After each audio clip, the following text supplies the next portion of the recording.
Clara Whitfield's hands trembled as the stagecoach lurched to a stop in Fort Kestrel, Montana, 1876, the edge of civilization, and possibly the edge of her sanity. She'd traded everything for a husband she'd never met, a rancher the townsfolk whispered was cold as January stone. But when Dawson Hale stepped forward, his weathered face softening at the sight of her terror, he didn't bark orders or inspect her like livestock. Instead, he simply said, "Let's get you home before the storm hits. Stay with me until the end and comment what city you're watching from. I want to see how far this story travels." The stagecoach wheels groaned to a halt, kicking up a cloud of Montana dust that coated Clara's already gritty traveling dress. Through the smudged window, she could see the crude wooden buildings of Fort Kestrel lining a single dirt road, more of a wide path, really, that looked like it might wash away with the next hard rain. This was it, the place she'd gambled her entire future on. The place where a man she'd never laid eyes on waited to claim her as his bride. Clara pressed her gloved hand against her churning stomach and forced herself to breathe.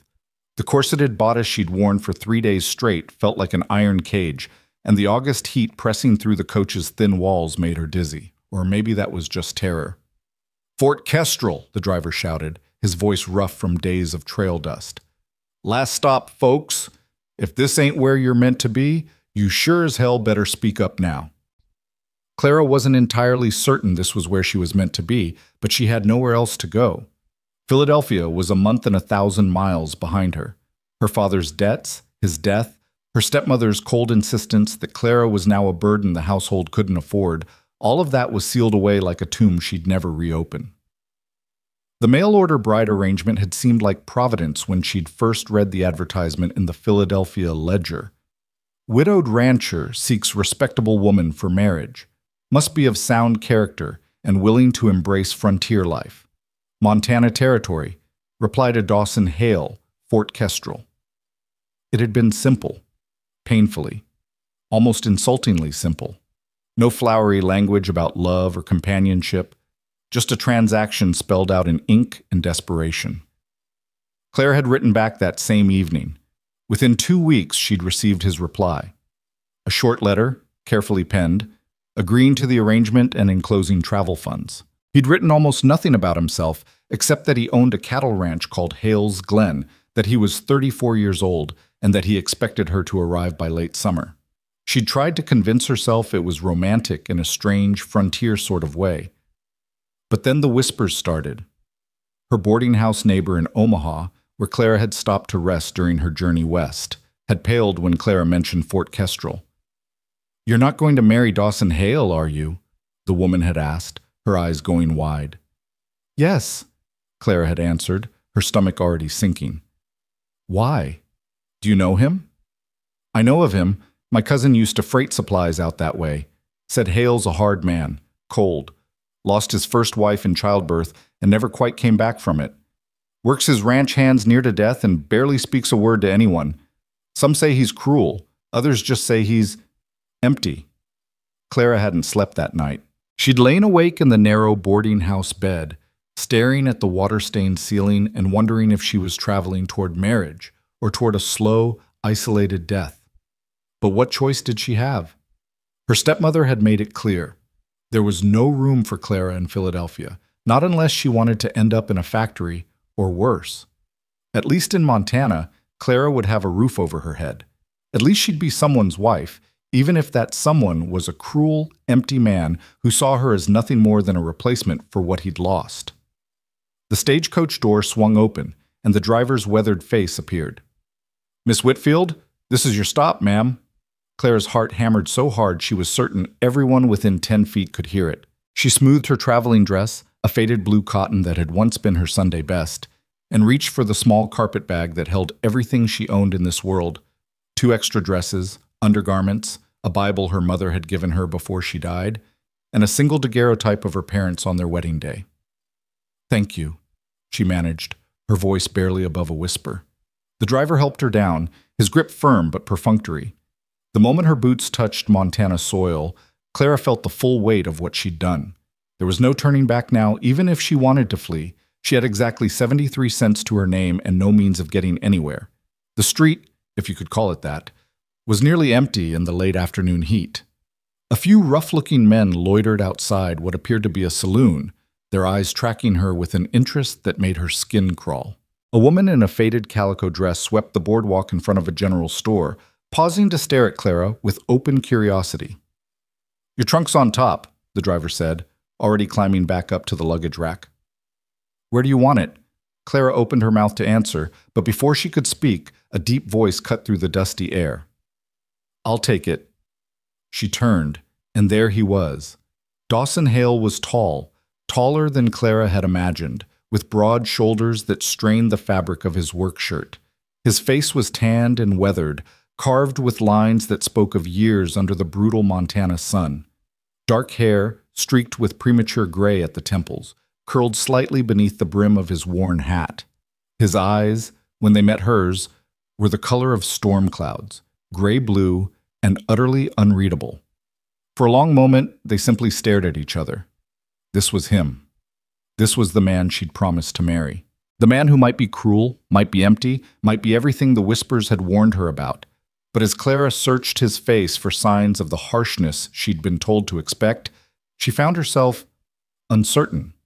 Yes, his expression was reserved, almost guarded, but there was something in the way he stood there, hat in his hands now, waiting for her to speak first, that didn't quite match the monster from her fears. "Miss Whitfield?" he said finally, his voice low and careful. "I'm Dawson Hale." Clara's throat had gone dry as old leather. She nodded, not trusting herself to speak.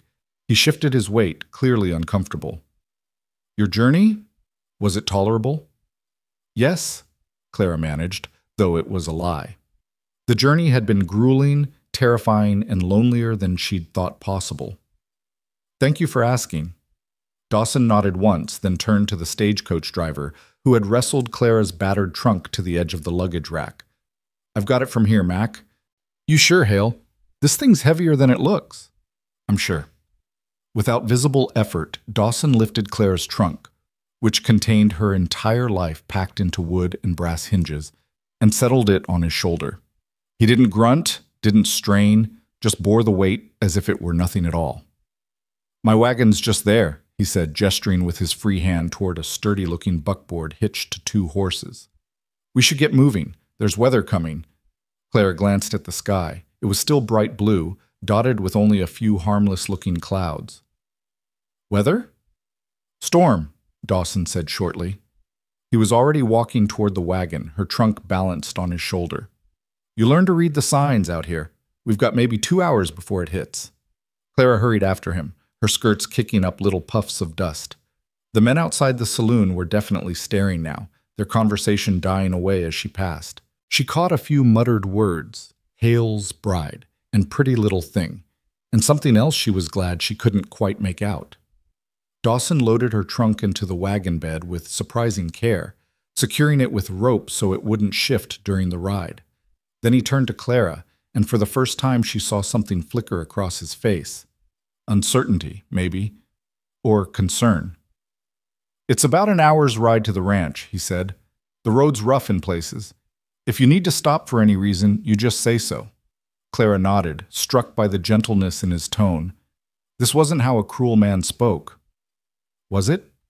He helped her up onto the wagon seat, his hand steady under her elbow, then climbed up beside her and took the reins. The horses started forward at his quiet command, and just like that, Clara was leaving Fort Kestrel behind. They rode in silence for the first 10 minutes, the only sounds the creak of the wagon and the steady clip-clop of hooves on packed earth. The landscape opened up around them, rolling hills covered in golden grass, stands of pine trees dark against the distant mountains, sky so huge it seemed to swallow everything beneath it. It was beautiful. Clara hadn't expected that. She'd imagined Montana as a harsh, unforgiving place, all rocks and desolation. But this was something else entirely. Wild, yes. Untamed. But there was a kind of terrible beauty to it that made her chest ache. "First time this far west?" Dawson asked, breaking the silence. Clara jumped slightly at his voice. "Yes. I've never been past Ohio before this." He nodded, his eyes on the road ahead. "It's different out here. Takes some getting used to." "So I'm learning." Another stretch of silence fell between them, but it felt less awkward this time. Clara studied him from the corner of her eye, trying to reconcile the man beside her with the warnings she'd received. He sat relaxed in the seat, reins held loosely in his capable hands, his profile calm and focused. There was nothing threatening about him. If anything, he seemed tired, sad, maybe. "Can I ask you something?" Clara said before she could lose her nerve. Dawson glanced at her, one eyebrow raised. "I suppose that's your right, seeing as we're about to be married." The bluntness of it made Clara's cheeks burn, but she pressed on. Why did you want a mail-order bride, if you don't mind my asking?" For a long moment she thought he wasn't going to answer. His jaw tightened and his gaze returned to the road. Then quietly, "The house is too quiet." Clara waited, sensing there was more. "My first wife, Anne," Dawson continued, his voice carefully controlled, "she died 3 years ago, childbirth. The baby didn't make it either. After that, He paused, seeming to search for words. "I managed, kept the ranch going, kept myself busy, but the silence, it started to feel like it was eating me alive. I don't need someone to cook and clean, Miss Whitfield. I can do those things myself. What I need is someone who'll stay, someone who'll make the house feel like it's not a tomb." The raw honesty of it stole Clara's breath. This wasn't a cruel man. This was a man who'd been hollowed out by grief and was trying, in the only way he knew how, to fill the empty spaces. "I'm sorry," Clara said softly, "about your wife and your child." Dawson nodded once, accepting her condolence without comment. Then, surprising her, he asked, "What about you? Why did you answer my advertisement?" Clara's hands twisted in her lap. She should probably lie, or at least soften the truth. But something about Dawson's honesty demanded the same in return. "I didn't have anywhere else to go," she admitted. "My father died 6 months ago, drowning in debts. My stepmother made it clear I was a burden. When I saw your advertisement, it seemed like maybe Providence, a chance to start over." "And you weren't afraid?" Dawson asked, "coming all this way to marry a stranger?" "I was terrified," Clara said, with a shaky laugh. "I still am, if I'm being honest." Dawson was quiet for a moment.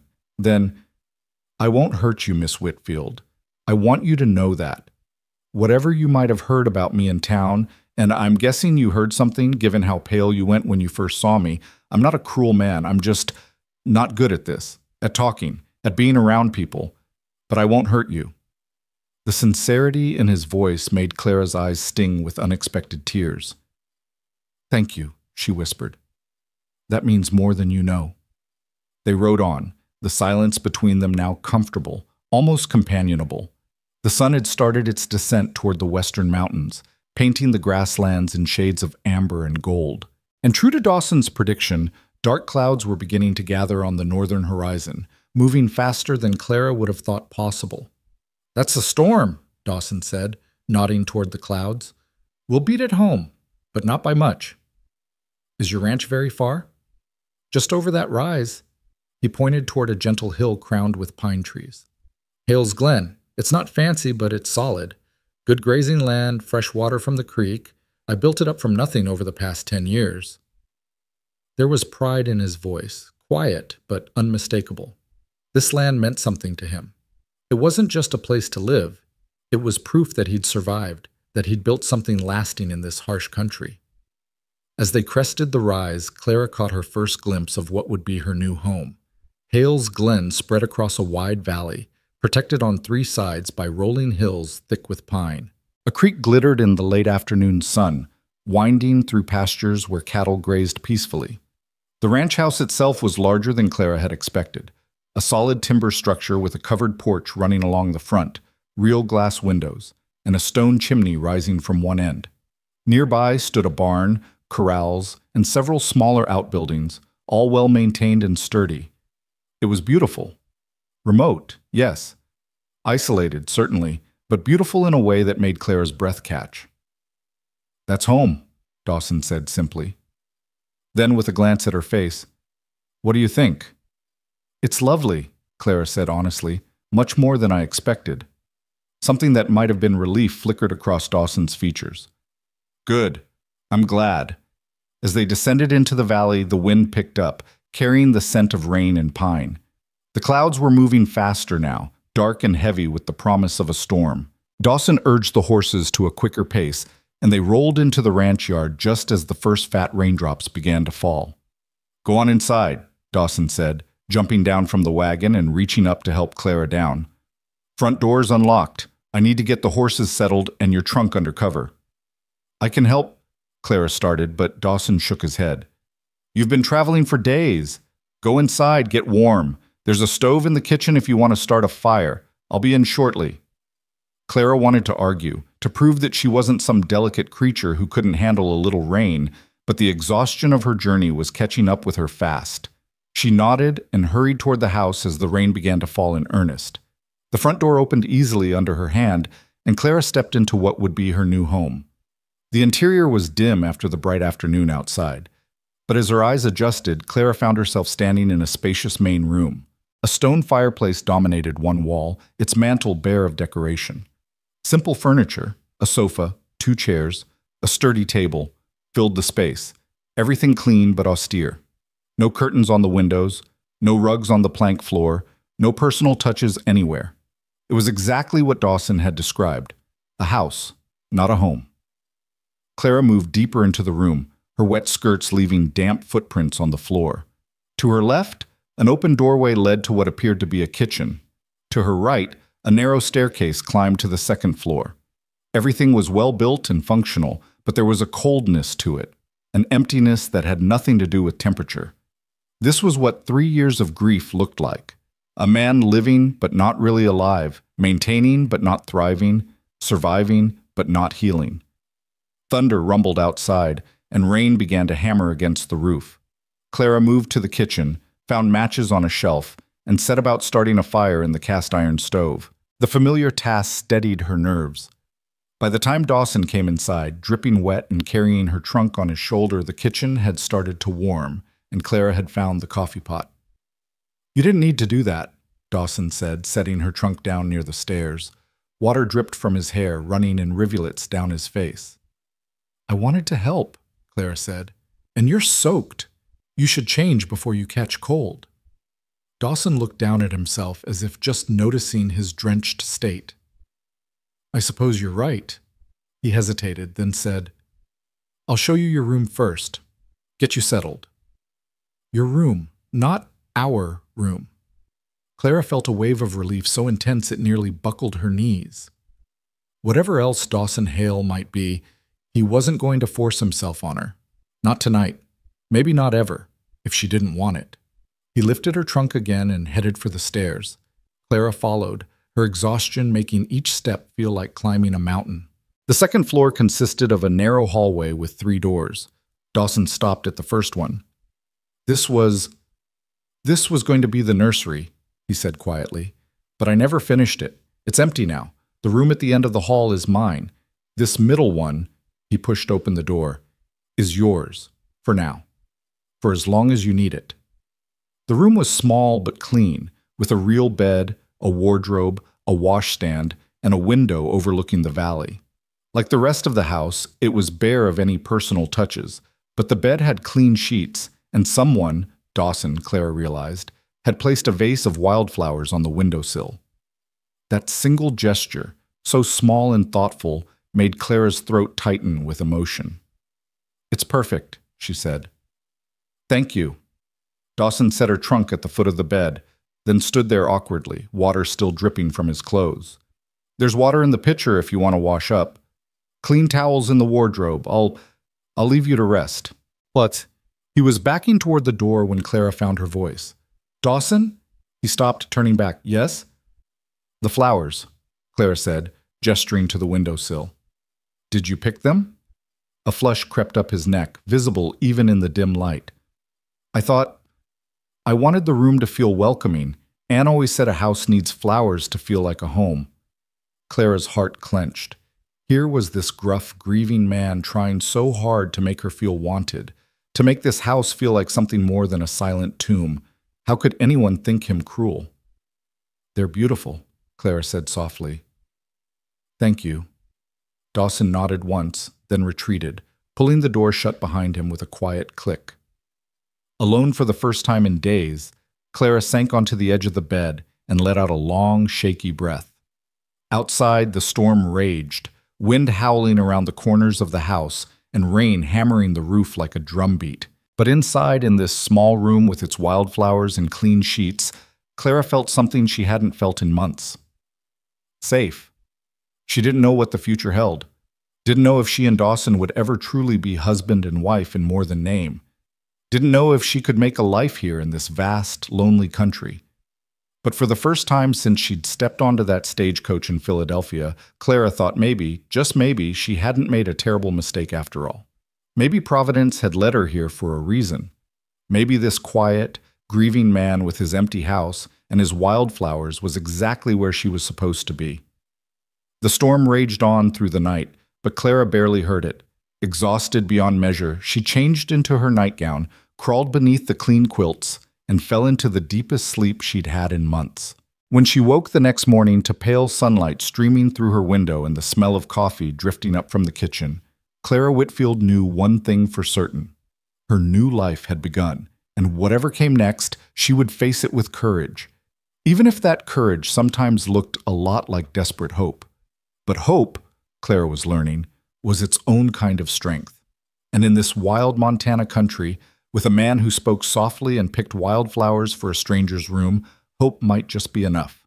The morning sun had burned away the last traces of storm clouds by the time Clara descended the stairs, her hair hastily pinned and her second-best dress smoothed as neatly as exhaustion would allow. The house was quiet, almost eerily so, and for a moment Clara wondered if Dawson had already left for the day's work. But then she heard the soft clink of a cup being set down, and she found him in the kitchen, standing by the stove with a coffee pot in hand. He'd changed into dry clothes, dark trousers, a simple cotton shirt with the sleeves rolled to his elbows, and his hair was still damp from what must have been a quick wash. When he heard her footsteps, he turned, and something flickered across his face. Surprise, maybe, or uncertainty. "Morning," he said. "I wasn't sure what time you'd wake. There's coffee, and I can make breakfast if you're hungry." Clara blinked, momentarily thrown by the offer. "You cook?" A ghost of a smile touched Dawson's mouth. 3 years of living alone teaches a man a few things. I won't claim it's fancy, but it's edible. "I can cook," Clara said quickly, moving toward the stove. "Please, let me. It's the least I can do after—" "Miss Whitfield." Dawson's voice was gentle but firm. He set the coffee pot down and turned to face her fully. "I didn't bring you here to be my cook and housekeeper. I meant what I said yesterday. I can manage those things myself. What I need is company. Someone who'll make this place feel less like a mausoleum." The word hung in the air between them, stark and honest. Clara's hands twisted in her skirts, her mind racing. She'd spent the entire journey west preparing herself to be useful, to earn her keep through labor and service. The idea that Dawson wanted something else entirely, something as simple and complicated as presence, left her feeling unmoored. "I don't know how to just be here," she admitted quietly. "I need to do something. Otherwise I'll feel like a burden." Dawson studied her for a long moment, his gray-blue eyes thoughtful. Then he nodded, as if coming to some internal decision. "All right, how about this? We share the work. I'm not asking you to be idle, but I'm also not asking you to wait on me hand and foot. We're partners in this arrangement, equals. Does that sit better with you?" Partners, equals. The words were so foreign to everything Clara had been taught about marriage that she almost laughed, but Dawson's expression was completely serious, even earnest. "Yes," Clara said, "that sits better." "Good." Dawson handed her a cup of coffee, their fingers brushing briefly in the exchange. "Then let's start with breakfast. I'll slice the bacon if you'll handle the eggs and biscuits." They worked together in the small kitchen, moving around each other with the awkwardness of strangers learning a new dance.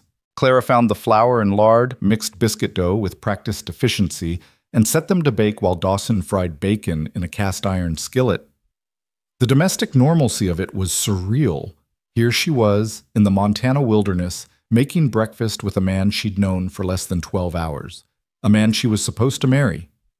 "When did you want to—" Clara trailed off. not quite sure how to phrase the question. That is, when should we... The ceremony? Get married? Dawson finished for her. He flipped a strip of bacon, not looking at her. I thought we'd give it a week or so. Let you settle in, get your bearings, judge whether you want to go through with it. Clara's hand stilled over the egg she'd been cracking. You'd let me back out? If you wanted to, yes. Dawson's voice was quiet but steady. I won't trap you here, Miss Whitfield. If you decide this isn't the life you want, I'll pay your passage back east. No questions asked. The offer should have been reassuring. Instead, it made Clara's chest ache with an emotion she couldn't quite name. This man, this supposedly cruel, empty man, was giving her an escape route, even though it would cost him money he'd already spent and leave him alone again in his too-quiet house. That's very generous, Clara said softly, but I don't think I'll need it. I made a promise, and I intend to keep it. Dawson glanced at her then, something warm flickering in his eyes. We'll see how you feel after a week of Montana living. It's not Philadelphia out here. They ate breakfast at the kitchen table, the meal punctuated by long silences that gradually became less uncomfortable. Dawson had been right. His cooking was simple but good, and Clara's biscuits had turned out better than she'd hoped despite the unfamiliar stove. When they'd finished, Dawson pushed back from the table and stood. I need to check on the cattle, make sure none of them got into trouble during the storm. There's 2 ranch hands, Joe and Pete, who live in the bunkhouse and help with the heavy work. Good men, both of them, but they keep to themselves mostly. You probably won't see much of them. He paused, then added, You're welcome to come with me if you want. See the ranch. Or you can stay here, explore the house, rest some more. Whatever you prefer. Clara stood as well, decision made. I'd like to come. If I'm going to live here, I should understand how everything works. Dawson nodded, approval clear on his face. Fair enough. You'll want to change into something you don't mind getting dusty, and find some sturdy shoes if you've got them. 20 minutes later, Clara had traded her good dress for her oldest calico and her worn traveling boots. When she came back downstairs, Dawson was waiting on the porch, 2 horses already saddled and ready. Clara's stomach dropped. I should probably mention that I've never ridden a horse before. Dawson blinked, clearly surprised. Never? There wasn't much call for it in Philadelphia. I've ridden in carriages, but actually on a horse. No. For a moment, Dawson looked uncertain, like he was trying to solve a particularly complicated problem. Then his expression cleared. All right, you'll ride with me then, at least until we can teach you properly. Before Clara could protest or panic, Dawson mounted his horse in one fluid motion, then reached down to her. Put your foot on mine and give me your hand. I'll pull you up. Clara hesitated only a moment before doing as he instructed. Dawson's hand was warm and calloused against hers, his grip firm as he lifted her with startling ease. She found herself seated sideways in front of him, acutely aware of his arms circling her waist to hold the reins. Comfortable enough? He asked, his voice close to her ear. Comfortable was not the word Clara would have chosen. Terrified, overwhelmed, hyper-aware of every point where their bodies touched, those were more accurate. But she managed a nod. Good. Hold on. They started forward at an easy walk, the other horse trailing behind on a lead rope. As they moved away from the house and deeper into the ranch lands, Clara began to relax despite herself. The morning was beautiful, the air washed clean by the storm and scented with pine and sage. Meadowlarks sang from fence posts, and in the distance cattle grazed peacefully in pastures still damp with dew. That's the north pasture, Dawson said, pointing with his free hand. About 300 head of cattle up there. The creek runs through it, so there's always water. South pasture is smaller, mostly where we keep the horses and a few milk cows. The east section is where we cut hay for winter feed.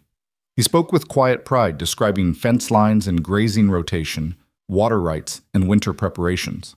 Clara listened, trying to absorb the sheer scope of what Dawson had built here. This wasn't just a ranch. It was an entire world, complex and carefully balanced, wrested from wild land through years of backbreaking work. How long have you been here? She asked. 10 years come September. Bought the land with money I'd saved from working cattle drives down in Texas. Wasn't much here then, just open range and a few falling down claim shanties. Built the house the first year, the barn the second. added on bit by bit as I could afford it. And your wife? Anne? Did she, She came the third year, Dawson said, his voice carefully neutral. Met her in Fort Kestrel. She was a school teacher, come west with a church mission group. We courted for 6 months before I asked her to marry me. Clara heard what he didn't say, that Anne had chosen him, had known him before saying yes, had come to this ranch as more than a desperate stranger with nowhere else to go. The comparison stung more than Clara wanted to admit. She must have loved it here, Clara offered carefully. Dawson was quiet for so long that Clara thought he might not answer. Then, she tried to. Anne was a town girl like you. The isolation was hard on her. She missed having neighbors, missed teaching, missed the social life she'd had back east. But she tried. Right up until the end, she tried. The grief in his voice was a living thing, raw despite 3 years of distance. Clara's heart clenched with sympathy and with a sudden, uncomfortable understanding of why Dawson had advertised for a mail-order bride. He'd loved Anne, lost her, and couldn't bear to risk that kind of connection again. Better to arrange a practical partnership with a stranger than to open himself up to that kind of devastation a second time. They rode in silence for a while, crossing into the north pasture where cattle lifted their heads to watch them pass. Dawson checked fence lines and water sources with a practiced eye, occasionally pointing out details Clara would need to know, which bulls were aggressive and should be avoided, where the best fishing spots on the creek were, which areas were prone to flooding and heavy rain. They were riding along a ridge that overlooked the entire valley when they encountered the first ranch hand. He was a weathered man of perhaps 50, lean and bow-legged from a lifetime on horseback, and he touched his hat brim when he saw them approach. "Morning, boss, ma'am." "Morning, Joe," Dawson said. "Any trouble from the storm?" "Lost a few fence posts down by the creek crossing. Pete's working on them now. Otherwise, everything held up fine." Joe's eyes were frankly curious as they rested on Clara. "This the lady you were expecting?" "This is Miss Clara Whitfield," Dawson said. "She'll be staying on as my wife once we're properly married. Clara, this is Joe Brennan. He's been with the ranch since the beginning." Clara managed a smile despite her embarrassment at being discussed like a new piece of equipment. "Pleased to meet you, Mr. Brennan." "Just Joe, ma'am, and likewise." He turned back to Dawson. "I'll let you two get on with your tour. Pete and I will have those fence posts replaced by supper time." They parted ways, and Clara felt Dawson's arm tighten slightly around her waist as they continued riding. "Joe's a good man," he said, "a little rough around the edges, but honest and hard-working. Pete's younger, maybe 25, but he knows cattle and horses better than anyone I've ever met. Between the 3 of us, we keep things running." "Only 3 of you?" Clara couldn't hide her surprise. "For all this land?" "It's enough for now. During roundup and branding, I hire on a few extra hands from town. But for day-to-day work, 3 is plenty." Dawson paused. "It won't be easy work, Clara. I know I said I don't need a servant, and I meant it. But ranch life means long days and hard labor for everyone. If you're willing, there's plenty you can help with. The garden, the chickens, preserving food for winter. Nothing I'll force on you, but it all needs doing." "I want to help," Clara said firmly. "I told you, I can't just be idle. Show me what needs doing, and I'll do it." Something in Dawson's posture relaxed, as if her answer had relieved some worry he'd been carrying. "All right then, let's head back to the house. I'll show you the garden and the chicken coop, see what you think." The ride back was easier, Clara's fear of the horse gradually giving way to a cautious enjoyment of the swaying motion and the warmth of the sun on her face. When they reached the ranch yard, Dawson helped her down, his hand steady at her waist, and led her around the side of the house to what had once been a substantial vegetable garden. Clara's heart sank at the sight. The plot was overrun with weeds, the soil hard and neglected, only a few struggling plants visible among the chaos. A broken fence tilted at a drunken angle, and what might once have been neat rows had devolved into wilderness. "Anne planted this the first spring she was here," Dawson said quietly. "After she died, I couldn't tend it. Couldn't even look at it most days. It's gone to ruin, I know. But the soil's good, and the location gets plenty of sun. If you wanted to reclaim it, I'd help you. We could have it productive again by next growing season." Clara stared at the neglected garden, seeing not just weeds and broken fence posts, but a symbol of everything Dawson had described. The house too quiet, the life drained away, the careful maintenance of things that kept a body alive, but not a soul. This garden had been Anne's, and Dawson, in his grief, had let it die because tending it would have meant admitting she was gone. But Clara wasn't Anne. And maybe, just maybe, this garden could be something new, not a replacement, but a fresh start. "I'd like that," Clara said. "I'd like to bring it back." Dawson's expression softened with unmistakable relief. "Good. We'll start tomorrow if the weather holds." The chicken coop was in better shape.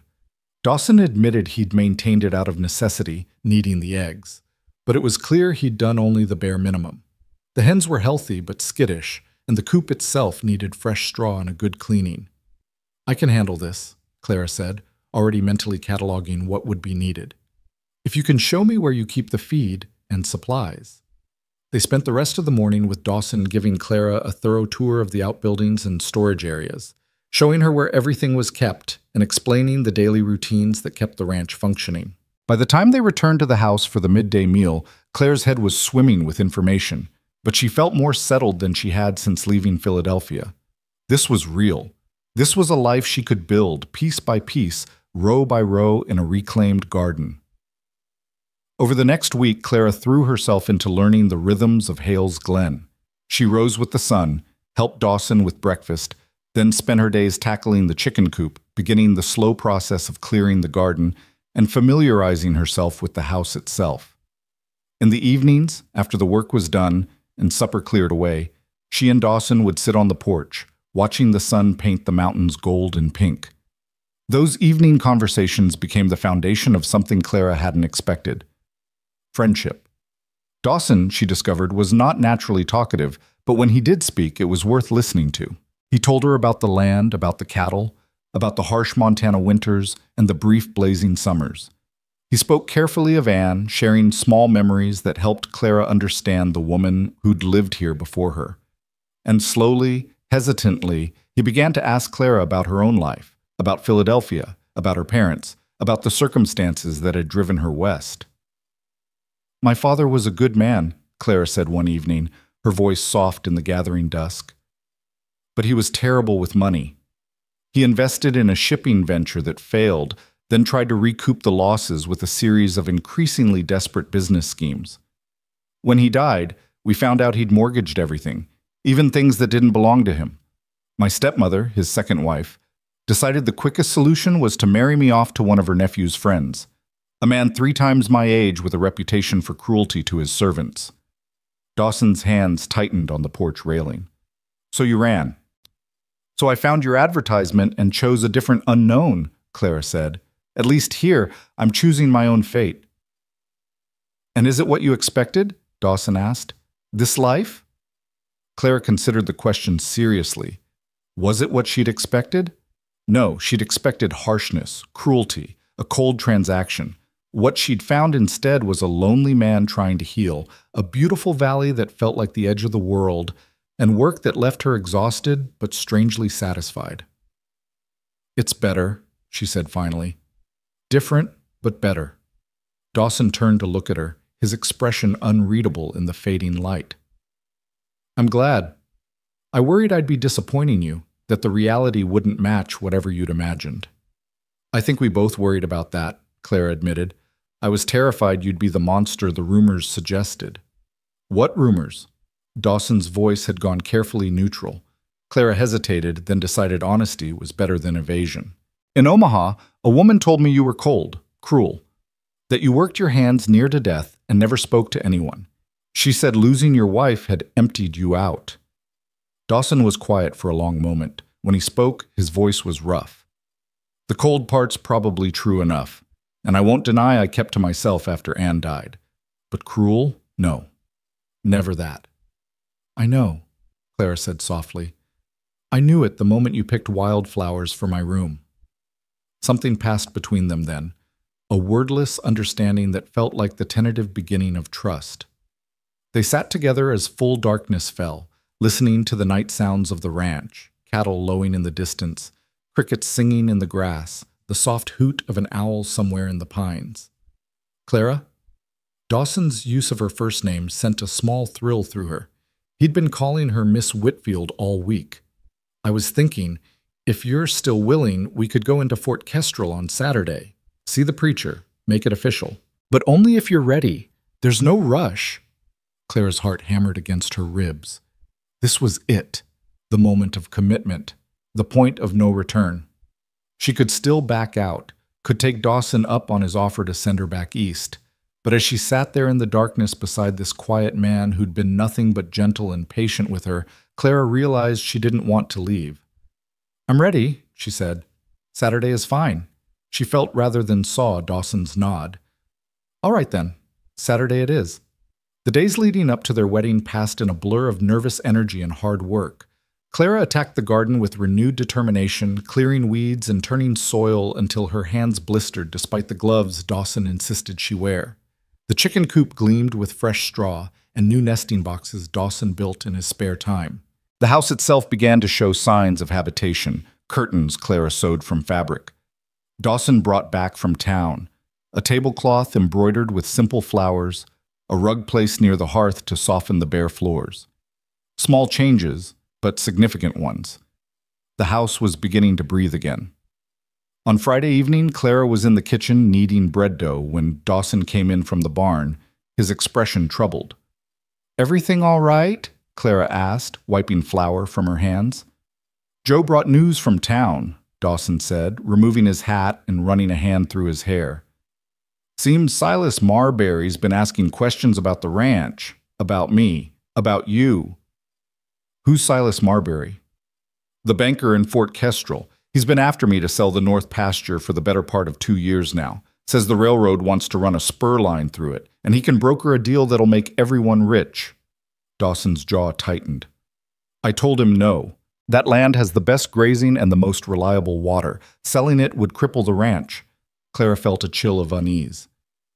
And now he's asking about us? About you specifically. Wanting to know if the marriage is legitimate, if you're really who you say you are, if I'm paying you to pretend. Dawson's voice was tight with anger. He's looking for an angle, some way to discredit me or make trouble. Marbury's a powerful man in Fort Kestrel, and he's used to getting what he wants.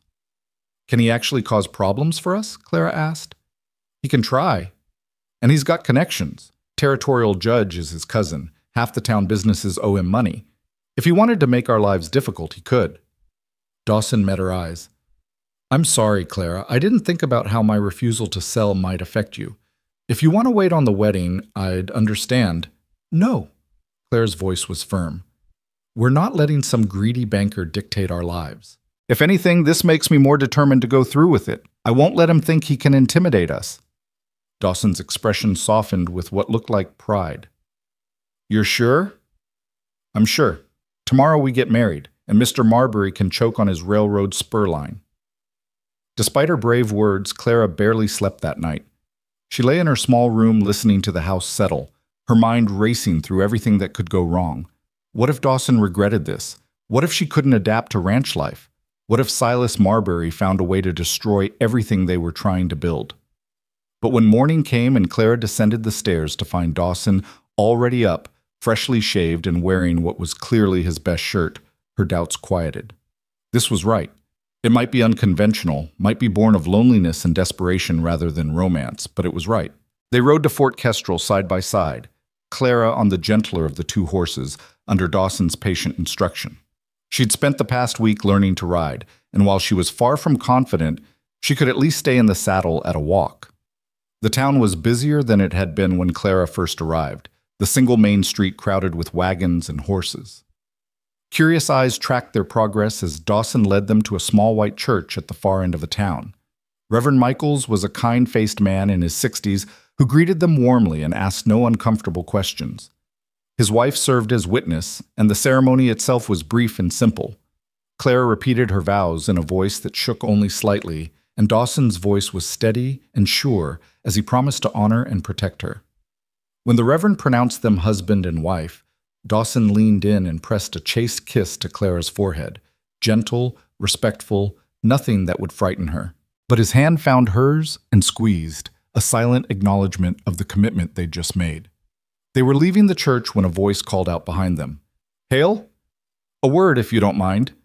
Clara turned to see a well-dressed man approaching, his suit expensive and his boots polished to a high shine. He was perhaps 45, with graying temples and a smile that didn't reach his eyes. Marbury, Dawson said, his voice carefully neutral. I'm afraid we're in a bit of a hurry. This won't take but a moment. Silas Marbury's gaze slid to Clara, assessing and cold. I wanted to congratulate you on your marriage.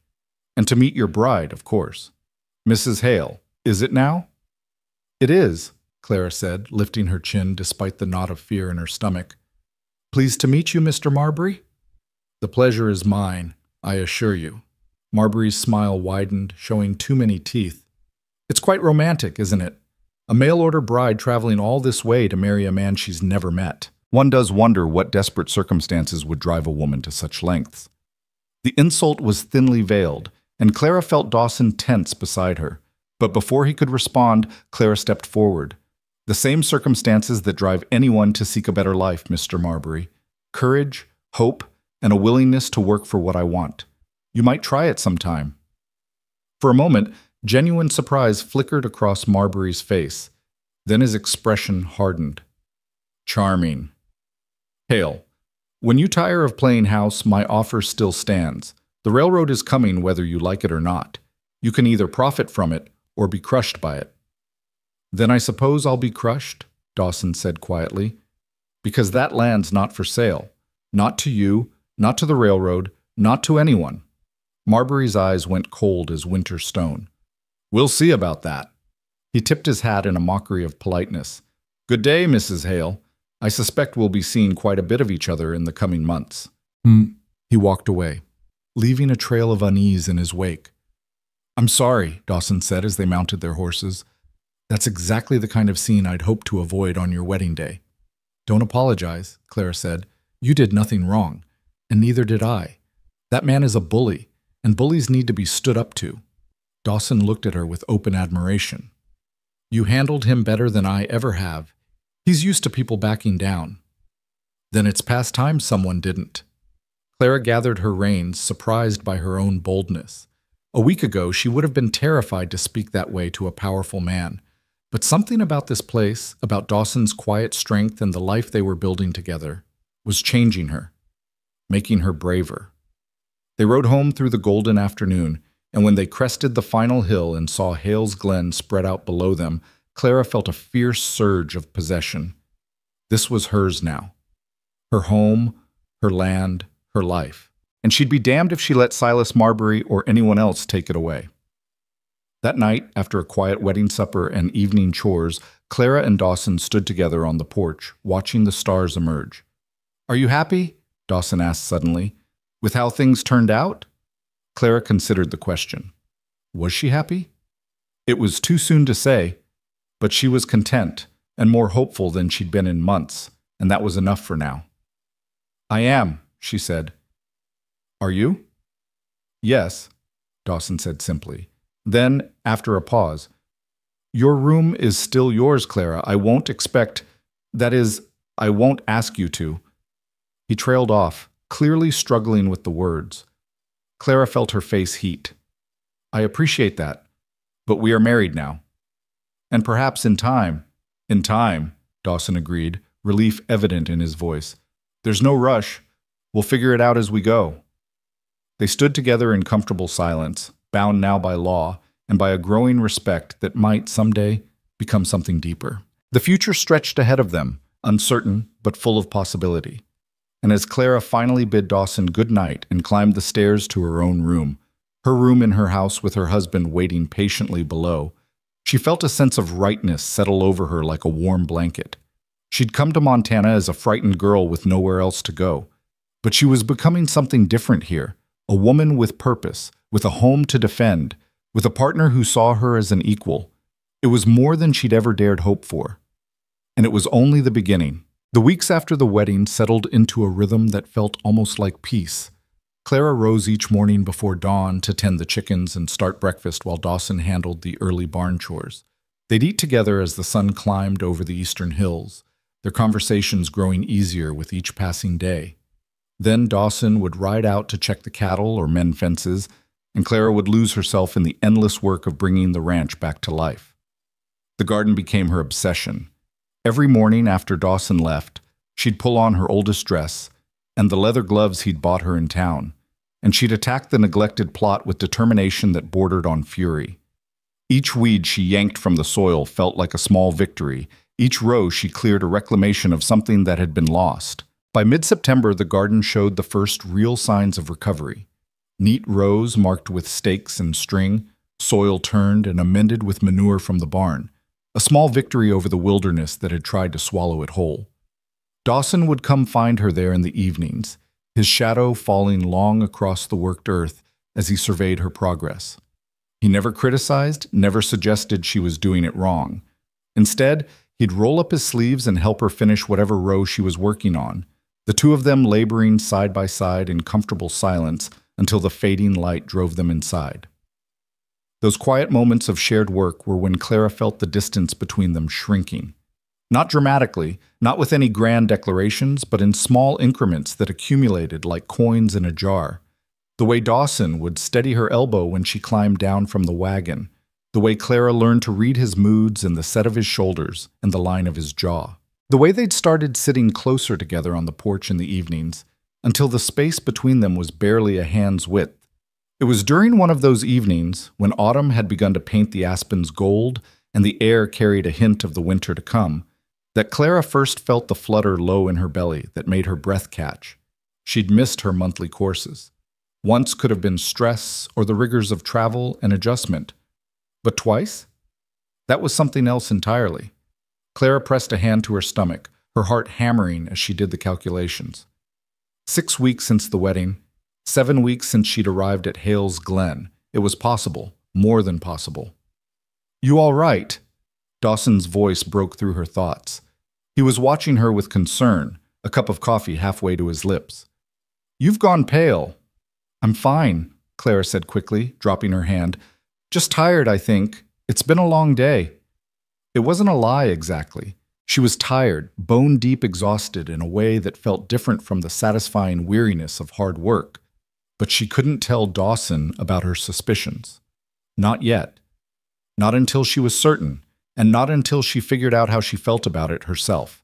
Because the truth was, the possibility of carrying Dawson's child terrified her as much as it thrilled her. They were still learning each other, still navigating the strange territory between strangers and spouses.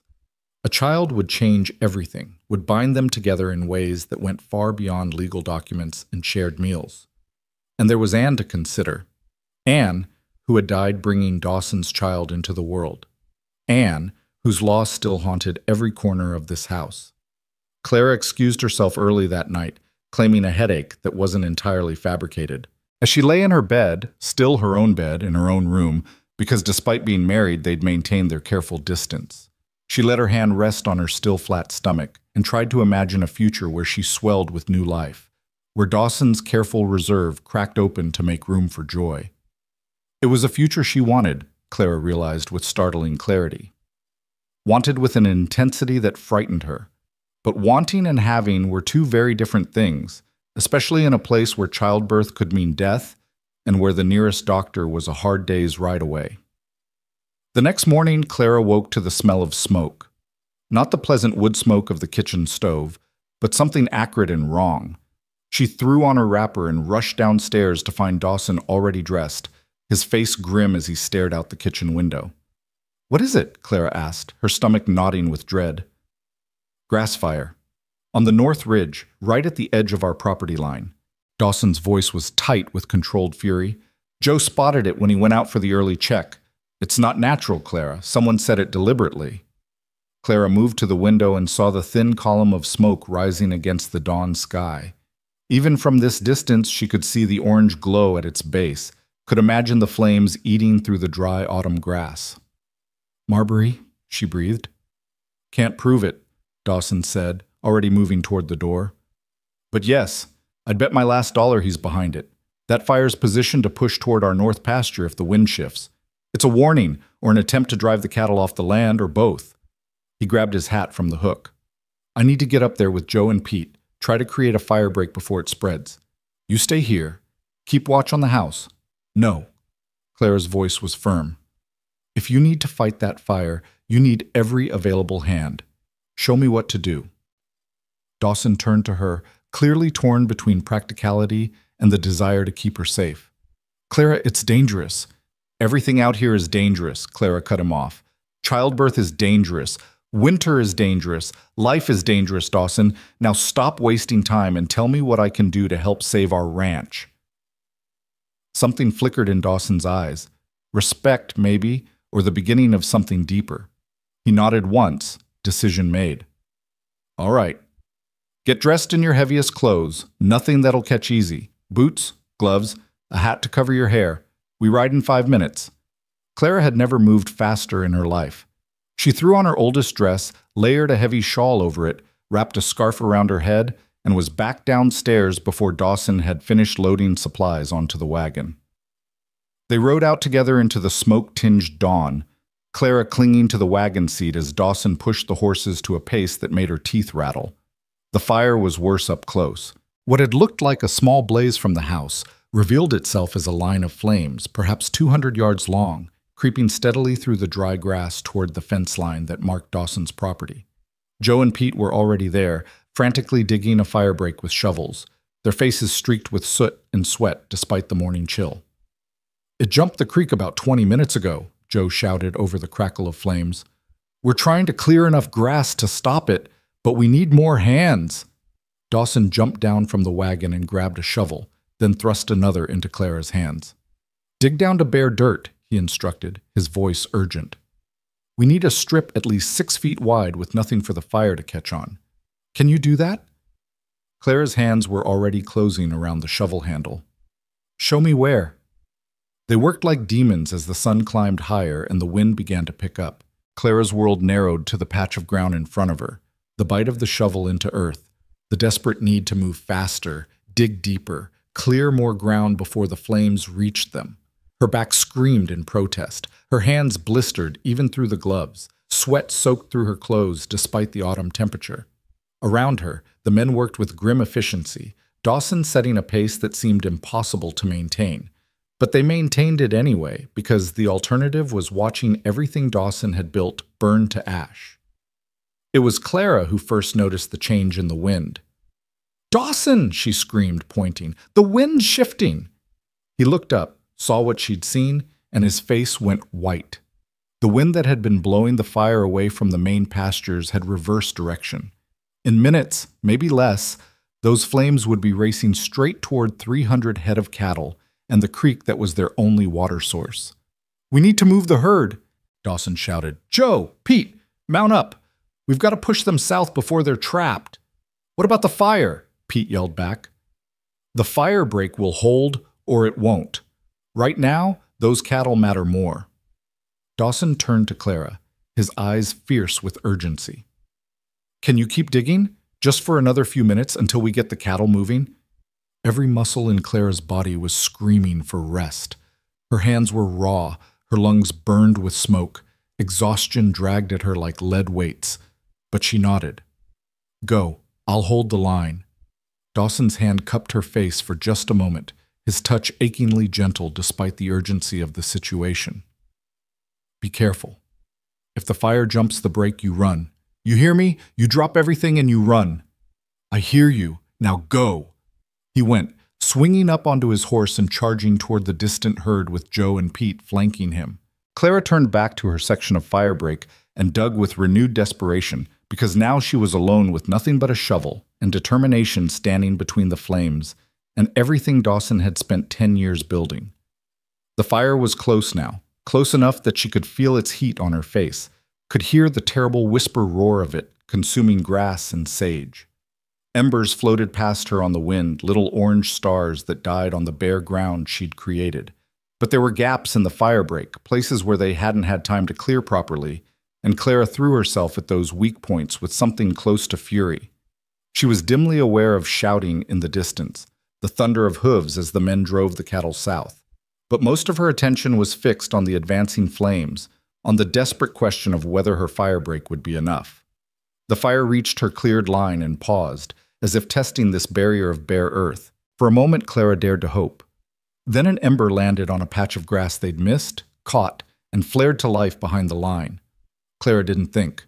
She just moved, attacking the new flame with her shovel, beating it back, smothering it with dirt. Another ember landed, then another, each one a potential disaster, each one demanding immediate attention.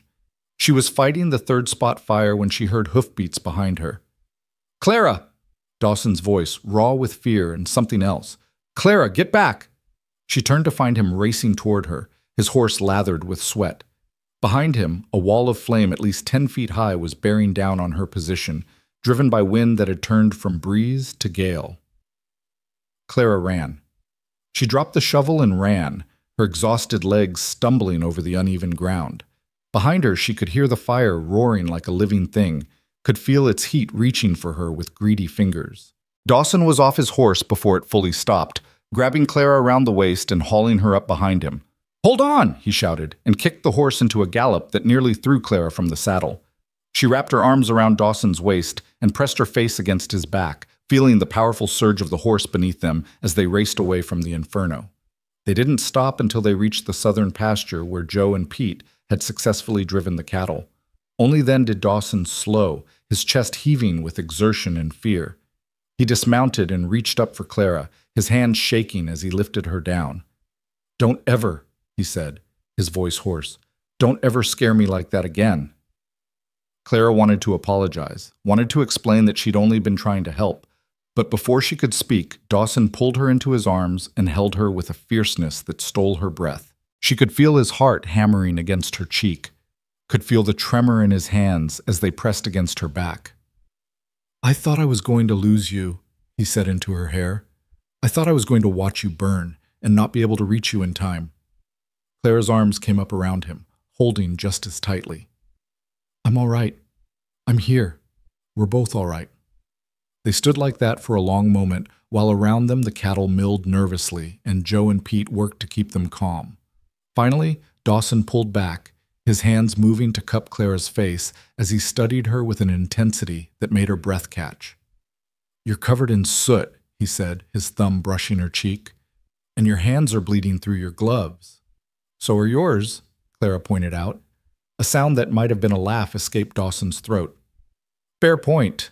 He glanced back toward the north ridge where smoke still billowed into the sky. "We need to see how much damage was done. But first we need to get you cleaned up and those hands tended." "The ranch?" Clara started.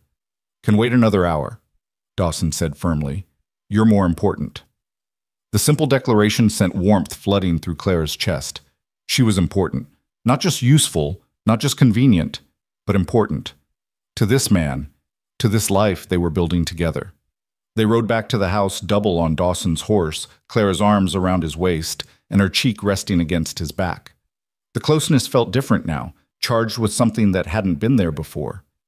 Fear had burned away some barrier between them, left them raw and real with each other in a way that weeks of careful courtesy hadn't achieved. At the house, Dawson insisted on treating Clara's hands himself, his touch gentle as he cleaned the blisters and wrapped them in clean cloth. His own hands were just as bad, but he waved off her attempts to return the favor until she glared at him with enough force that he finally submitted. "You're stubborn," he said as she dabbed salve on his torn palms. "I learned from the best," Clara replied, and was rewarded with a genuine smile. It was the first time she'd seen him smile, really smile. Not just the polite upturn of lips, but a full expression of warmth that transformed his entire face. Clara's breath caught at the sight of it, at the glimpse of who Dawson might have been before grief carved away his lightness. "There," she said softly, finishing the bandaging. "Now we match." Dawson looked down at their wrapped hands, then back up at her, and something passed between them. An acknowledgement, perhaps, of how much had changed in the span of a morning, of how crisis had forged them into something more than two strangers bound by convenience.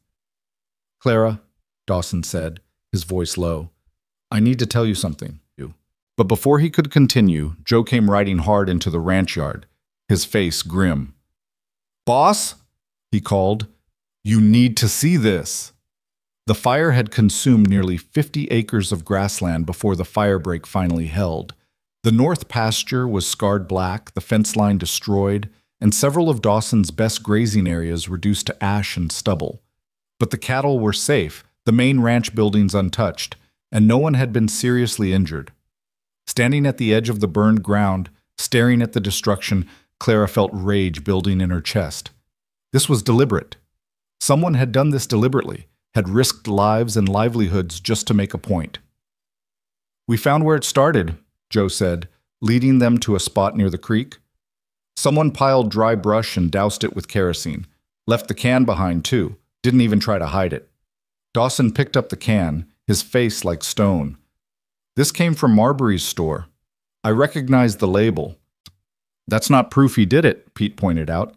"Could have been anyone who shops there." "It's proof enough for me," Dawson said quietly.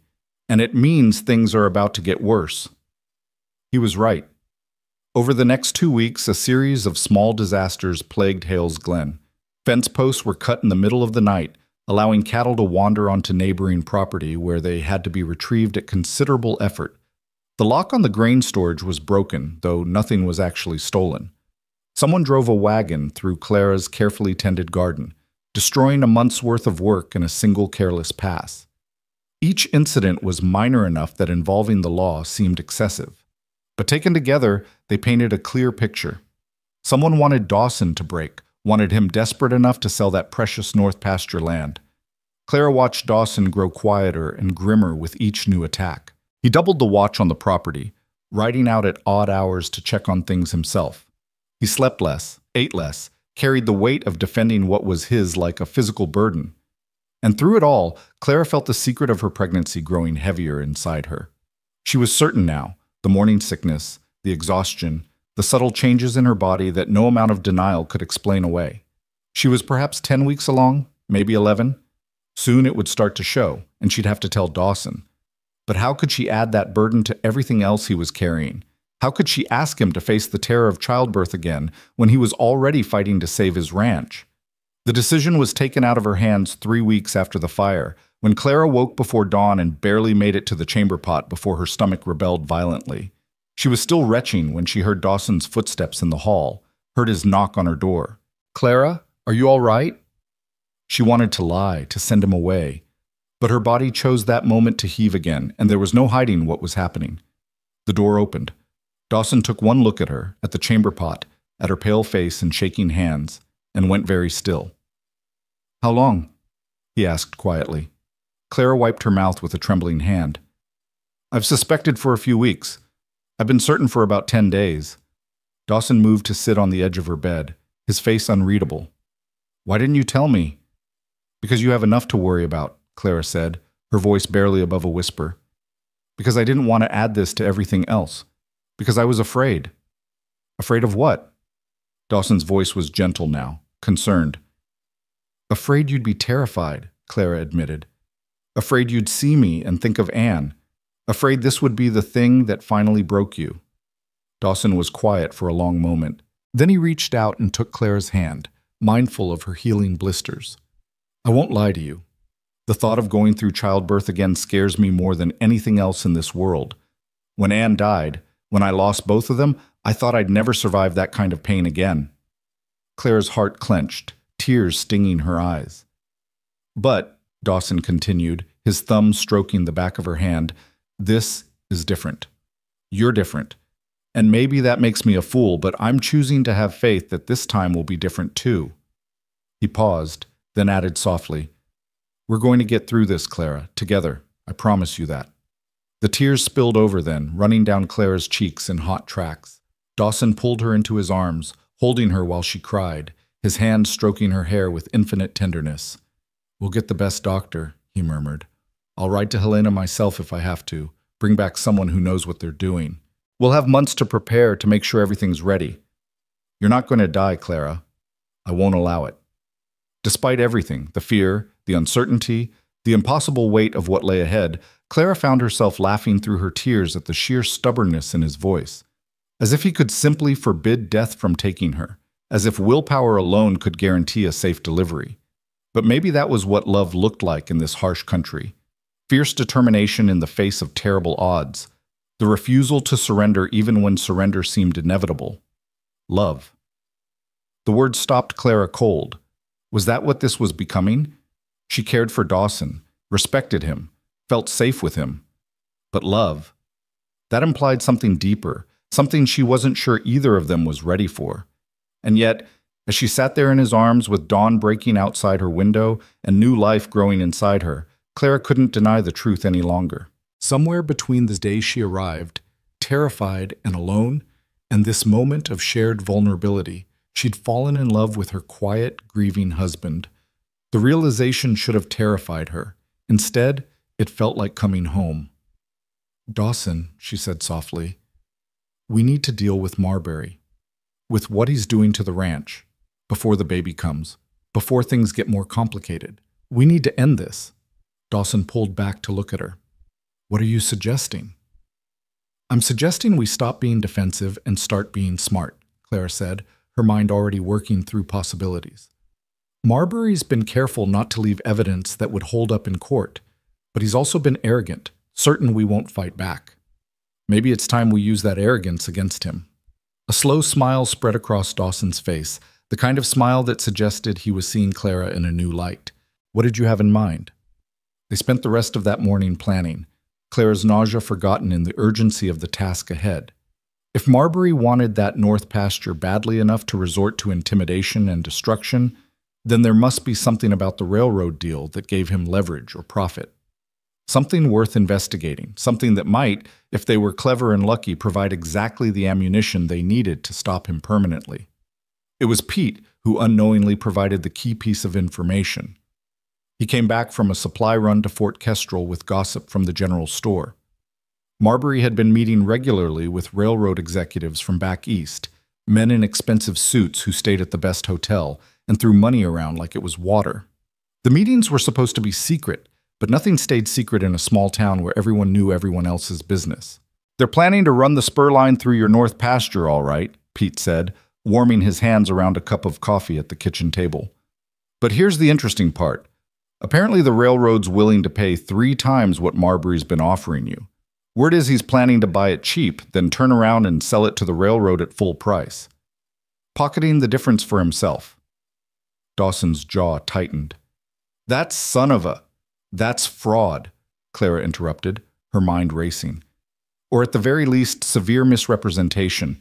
If we could prove it, if we could show the railroad board what Marbury's actually doing, they'd cut him out of the deal entirely," Dawson finished, understanding dawning in his eyes.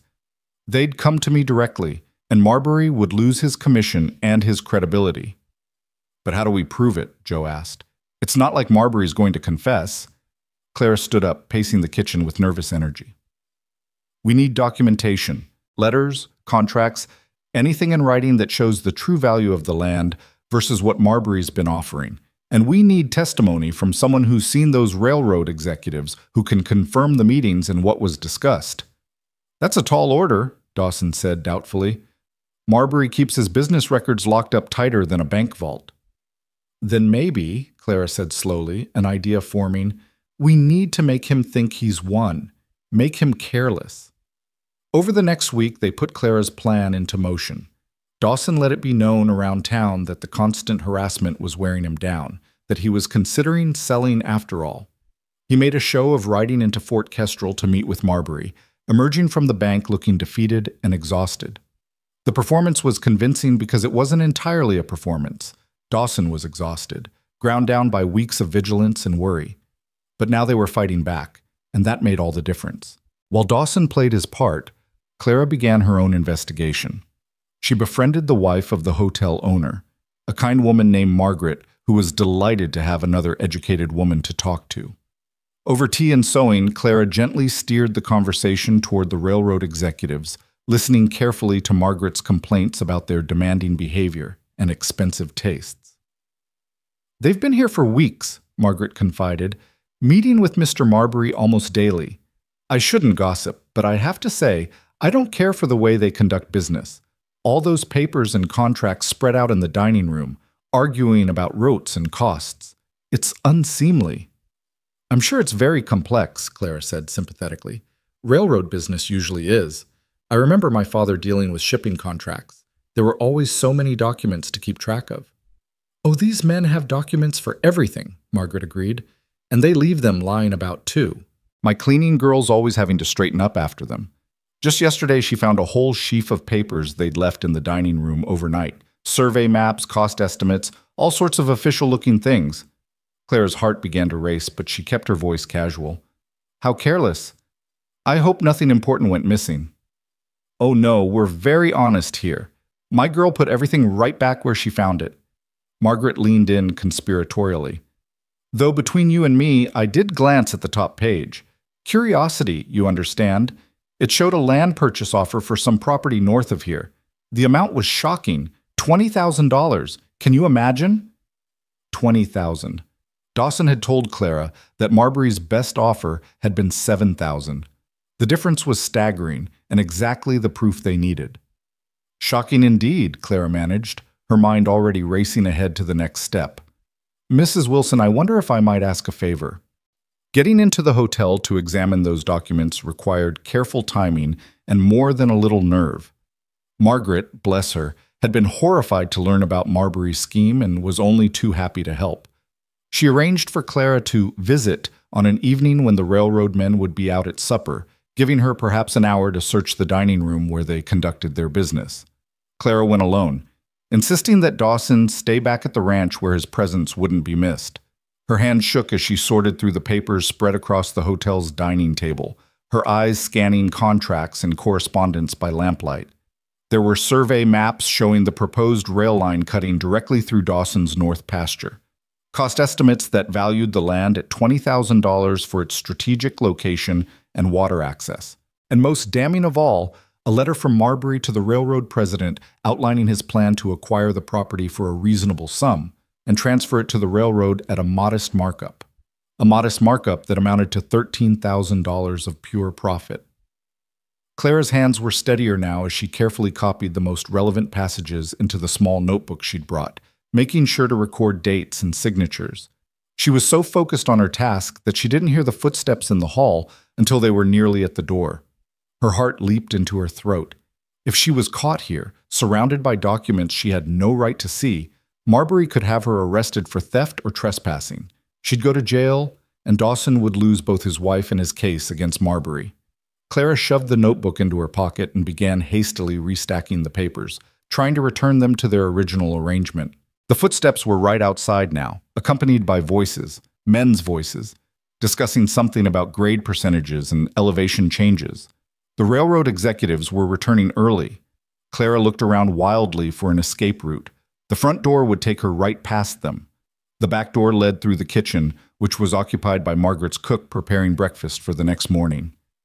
That left only one option: the window. Clara didn't let herself think about the impropriety or the danger. She simply lifted the sash as quietly as she could, hiked up her skirts, and climbed through just as the dining room door began to open. She dropped to the ground outside, landing hard enough to jar her teeth, and pressed herself flat against the building's exterior wall. Through the window she'd just escaped from, she could hear the railroad men entering the room, their voices carrying clearly in the evening air. "Marbury's getting nervous," one of them said. "He thinks Hale might not sell after all." "Then Marbury needs to apply more pressure," another voice replied, cold and businesslike. "We've invested too much in this route to let one stubborn rancher derail everything. If the harassment isn't working, perhaps it's time for more direct action." "You mean force him off the land?" "I mean use whatever means necessary to secure the right-of-way. Marbury has friends in the territorial government. A few well-placed words about disputed land claims or unpaid taxes, and Hale could find himself facing legal trouble he can't afford to fight." Clara's blood ran cold. This was worse than she'd thought. Marbury wasn't just a greedy banker. He was part of a conspiracy to defraud Dawson and potentially drive him from his land entirely. She waited until the voices moved away from the window, then slipped through the shadows back to where she'd left her horse tied behind the livery stable. Her hands were shaking again as she mounted, but this time it was with fury rather than fear. They had their proof, and now they were going to use it. Clara made it back to Hale's Glen well after dark, her clothes torn from her escape through the window and her heart still pounding with the close call. Dawson was waiting on the porch, and the relief on his face when he saw her ride in nearly undid Clara's composure. "You're all right?" he asked, helping her down from the horse. "I'm all right, and I've got what we need." Clara pulled the notebook from her pocket, its pages filled with carefully copied figures and damning correspondence. "Dawson, it's worse than we thought. They're planning to use legal pressure to force you off the land if the harassment doesn't work." Dawson's face went hard as granite as Clara recounted everything she'd overheard. When she finished, he was quiet for a long moment, staring out at the dark valley that was his home. "Tomorrow," he said finally, "we ride to Fort Kestrel. We take these notes to the telegraph office, and we send them to the railroad's head office in Chicago. We expose exactly what Marbury's been doing." "And if it doesn't work?" Clara asked. "If they don't believe us, or if Marbury's connections protect him?" Dawson turned to her, and in the lamplight from the house, his eyes were fierce with determination. "Then we fight, in court, in the newspapers, any way we have to. But I'm not giving up my land, Clara. And I'm not letting Marbury intimidate us anymore. We end this, now." Clara nodded, her hand instinctively moving to rest on her stomach where their child grew. They had more to fight for now than just land and pride. They had a future to protect, a family to build, and whatever came next, they'd face it together. The storm that had been building since Clara's first day in Montana was finally about to break. But this time, Clara wasn't the frightened girl stepping off a stagecoach into an uncertain future. She was a woman who'd found her courage in the Montana wilderness, who'd learned to fight fires and stand up to bullies, and love a man who'd taught himself to hope again. Whatever tomorrow brought, they'd be ready. Dawn broke cold and clear over Hales Glen, the kind of crystalline November morning that promised winter wasn't far behind. Clara dressed carefully in her best remaining dress, the dark green wool that made her look respectable and serious despite the exhaustion shadowing her eyes. Her hands were steady as she pinned her hair, steadier than they'd been the night before when she'd climbed through that hotel window with stolen knowledge burning in her pocket. Dawson was already in the kitchen when she came down, 2 cups of coffee poured and waiting. He'd shaved and put on his Sunday clothes, the black coat and pressed shirt that made him look less like a rancher and more like the formidable man he was about to become. When he looked up at her, Clara saw the same fierce determination that had carried him through 10 years of building this ranch from nothing. "Ready?" he asked simply. Clara picked up her coffee, letting its warmth seep into her cold fingers. "Ready." They rode into Fort Kestrel side by side as the town was waking up, shopkeepers sweeping boardwalks and early risers heading to the bakery for fresh bread. Clara felt eyes tracking their progress down the main street, felt the weight of curiosity and speculation. By now, everyone knew about the trouble at Hales Glen. Small towns kept no secrets, especially when those secrets involved fire and fence cutting and the most powerful banker in the territory. The telegraph office occupied a narrow storefront between the general store and a saddlemaker's shop. Inside, a thin man with wire-rimmed spectacles looked up from his desk with the expression of someone unaccustomed to early morning visitors. "Help you folks?" he asked, his gaze sliding uncertainly between Dawson and Clara. "We need to send a telegram," Dawson said, placing Clara's notebook on the counter. "A long one. To Chicago." The telegraph operator's eyebrows rose. "Chicago? That'll cost you. I know what it'll cost." Dawson's voice was firm. "Just send it exactly as written, every word." Clara had spent half the night crafting the message, distilling pages of copied documents into terse telegraphic prose that still conveyed the essential truth that Silas Marbury was defrauding both the railroad and Dawson Hale, misrepresenting property values for personal profit, and conspiring to use legal pressure to force an unwilling sale. She'd included specific figures, dates, and references to documents she'd seen, making the accusation detailed enough that it couldn't be dismissed as mere rumor or spite. The operator read through Clara's careful handwriting, his expression growing more troubled with each line. When he finished, he looked up at Dawson with something like fear. "Mr. Hale, you understand that if I send this, Mr. Marbury will know about it within the hour? The telegraph clicks aren't exactly private, and he's got friends at every office between here and Chicago." "I'm counting on it," Dawson said. "Send it." The operator swallowed hard, then nodded. Your money, your message, but don't say I didn't warn you. The rhythmic clicking of the telegraph key followed them out into the street, each tap another word of accusation flying down the wire toward Chicago and toward Silas Marbury's carefully constructed empire. Clara felt her heart hammering in time with those clicks, knowing they'd just declared open war on the most powerful man in Fort Kestrel. We should go to the courthouse next, Clara said quietly. File a formal complaint with the territorial marshal. Create an official record before Marbury can spin this his own way. Dawson nodded, his hand finding the small of her back in a gesture that was becoming natural between them. You're sure you're up for this? With the baby and everything? The baby is fine, Clara said firmly. And I need to see this through. We both do. The courthouse was a two-story brick building that served as the center of territorial government for the region. Inside, they found Marshal Thomas Garrett in his cramped office, reviewing a stack of wanted posters with the weary expression of a man who'd seen too much and expected too little. "Hale," he said, looking up. "Mrs. Hale. Wasn't expecting to see you two today." His eyes sharpened. "This about the trouble at your ranch?" "It's about Silas Marbury," Dawson said, and proceeded to lay out the entire story while Clara added details and produced her notebook as evidence. Marshal Garrett listened in silence, his weathered face growing grimmer with each revelation. When they finished, he sat back in his chair and let out a long breath. "This is ugly," he said finally. "Real ugly. But I'll be straight with you, Hale. Marbury's got powerful friends. His cousin's a territorial judge. His business partners include half the richest men between here and Helena. Even with evidence, getting a conviction will be near impossible." "We're not asking for a conviction," Clara said, surprising both men with the steel in her voice. "Not yet, anyway. We're asking for an official investigation, for someone in authority to acknowledge that these accusations exist and deserve scrutiny. Once that's on record, Marbury can't make this disappear quietly." The marshal studied Clara with new respect. "You're a sharp one, aren't you? All right, I'll file the complaint and send a report to the territorial capital.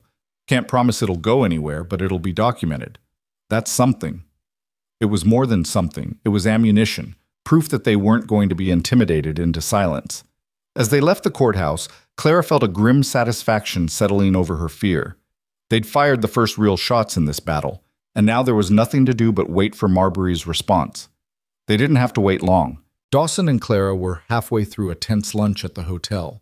Margaret Wilson had insisted they eat something before the long ride home, when Silas Marbury himself strode into the dining room with two men flanking him. One wore a marshal's badge from a neighboring county. The other was dressed in expensive Eastern clothes, his soft hands and calculating eyes marking him as a lawyer.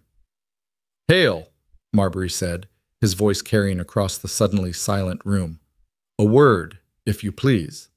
Dawson stood slowly, positioning himself between Marbury and Clara. "I've got nothing to say to you, Marbury." "That's unfortunate because I have quite a bit to say to you." Marbury's smile was cold as January ice. "I've just come from the telegraph office, where I learned you've sent some rather inflammatory accusations about me to parties in Chicago. Accusations that are not only false but legally actionable as slander and defamation." "Not slander if it's true," Clara said, rising to stand beside Dawson. "And we have documentation to prove every word." Marbury's gaze slid to her, and Clara saw naked contempt in his eyes. "Documentation? You mean the notes you illegally copied while trespassing in a private dining room? That's theft, Mrs. Hale. And breaking and entering. Serious crimes, particularly for a woman in your delicate condition." Clara's hand instinctively moved to her stomach before she could stop herself. The gesture was small but telling, and Marbury's smile widened. "Oh yes, I know about the baby. Small towns and their gossip, you understand. It would be a shame if you were arrested and had to spend your pregnancy in the territorial jail. Such poor conditions, such inadequate medical care. Why, a woman could lose a child under those circumstances. Or worse." Dawson moved before Clara could react, crossing the space between them in two strides and grabbing Marbury by the collar. "You threatening my wife?" The lawyer stepped forward quickly. "Mr. Hale, I'd advise you to release Mr. Marbury immediately. Assault in front of witnesses, including a law enforcement officer, would give us ample grounds for your arrest." The marshal with the neighboring county badge nodded, his hand resting casually on his gun. "I'd listen to the lawyer, Hale. You're already in enough trouble." Clara's mind raced. This was a trap, she realized. Marbury had come here specifically to provoke Dawson into doing something stupid, something that would give them legal justification to arrest him and leave Clara alone and vulnerable. The hotel dining room was full of witnesses, all watching this confrontation with fascinated horror. "Dawson," Clara said quietly, "let him go." For a terrible moment, she thought he wouldn't listen. Dawson's jaw was clenched so tight she could see the muscles jumping, his hand still fisted in Marbury's expensive coat. Then, with visible effort, he released his grip and stepped back. Marbury smoothed his lapels with exaggerated care. "How civilized of you. Now then, here's how this is going to work. You're going to send another telegram to Chicago, retracting your accusations and apologizing for the confusion. You're going to sign a contract selling me the North Pasture at my original offer, $7,000, I believe. And in exchange, I'll refrain from pressing charges against your wife for theft and trespassing." "And if we refuse?" Dawson asked, though Clara could hear the defeat creeping into his voice. "Then Mrs. Hale spends the night in jail," Marbury said pleasantly. "And given her condition and the stress of incarceration, well, these things have a way of working themselves out. Nature can be cruel to expectant mothers, especially those under duress." The threat was clear, and Clara felt ice settle in her veins. Marbury was threatening not just her freedom, but her unborn child, counting on Dawson's fear of losing another wife and another baby to force his capitulation. "You bastard," Dawson breathed.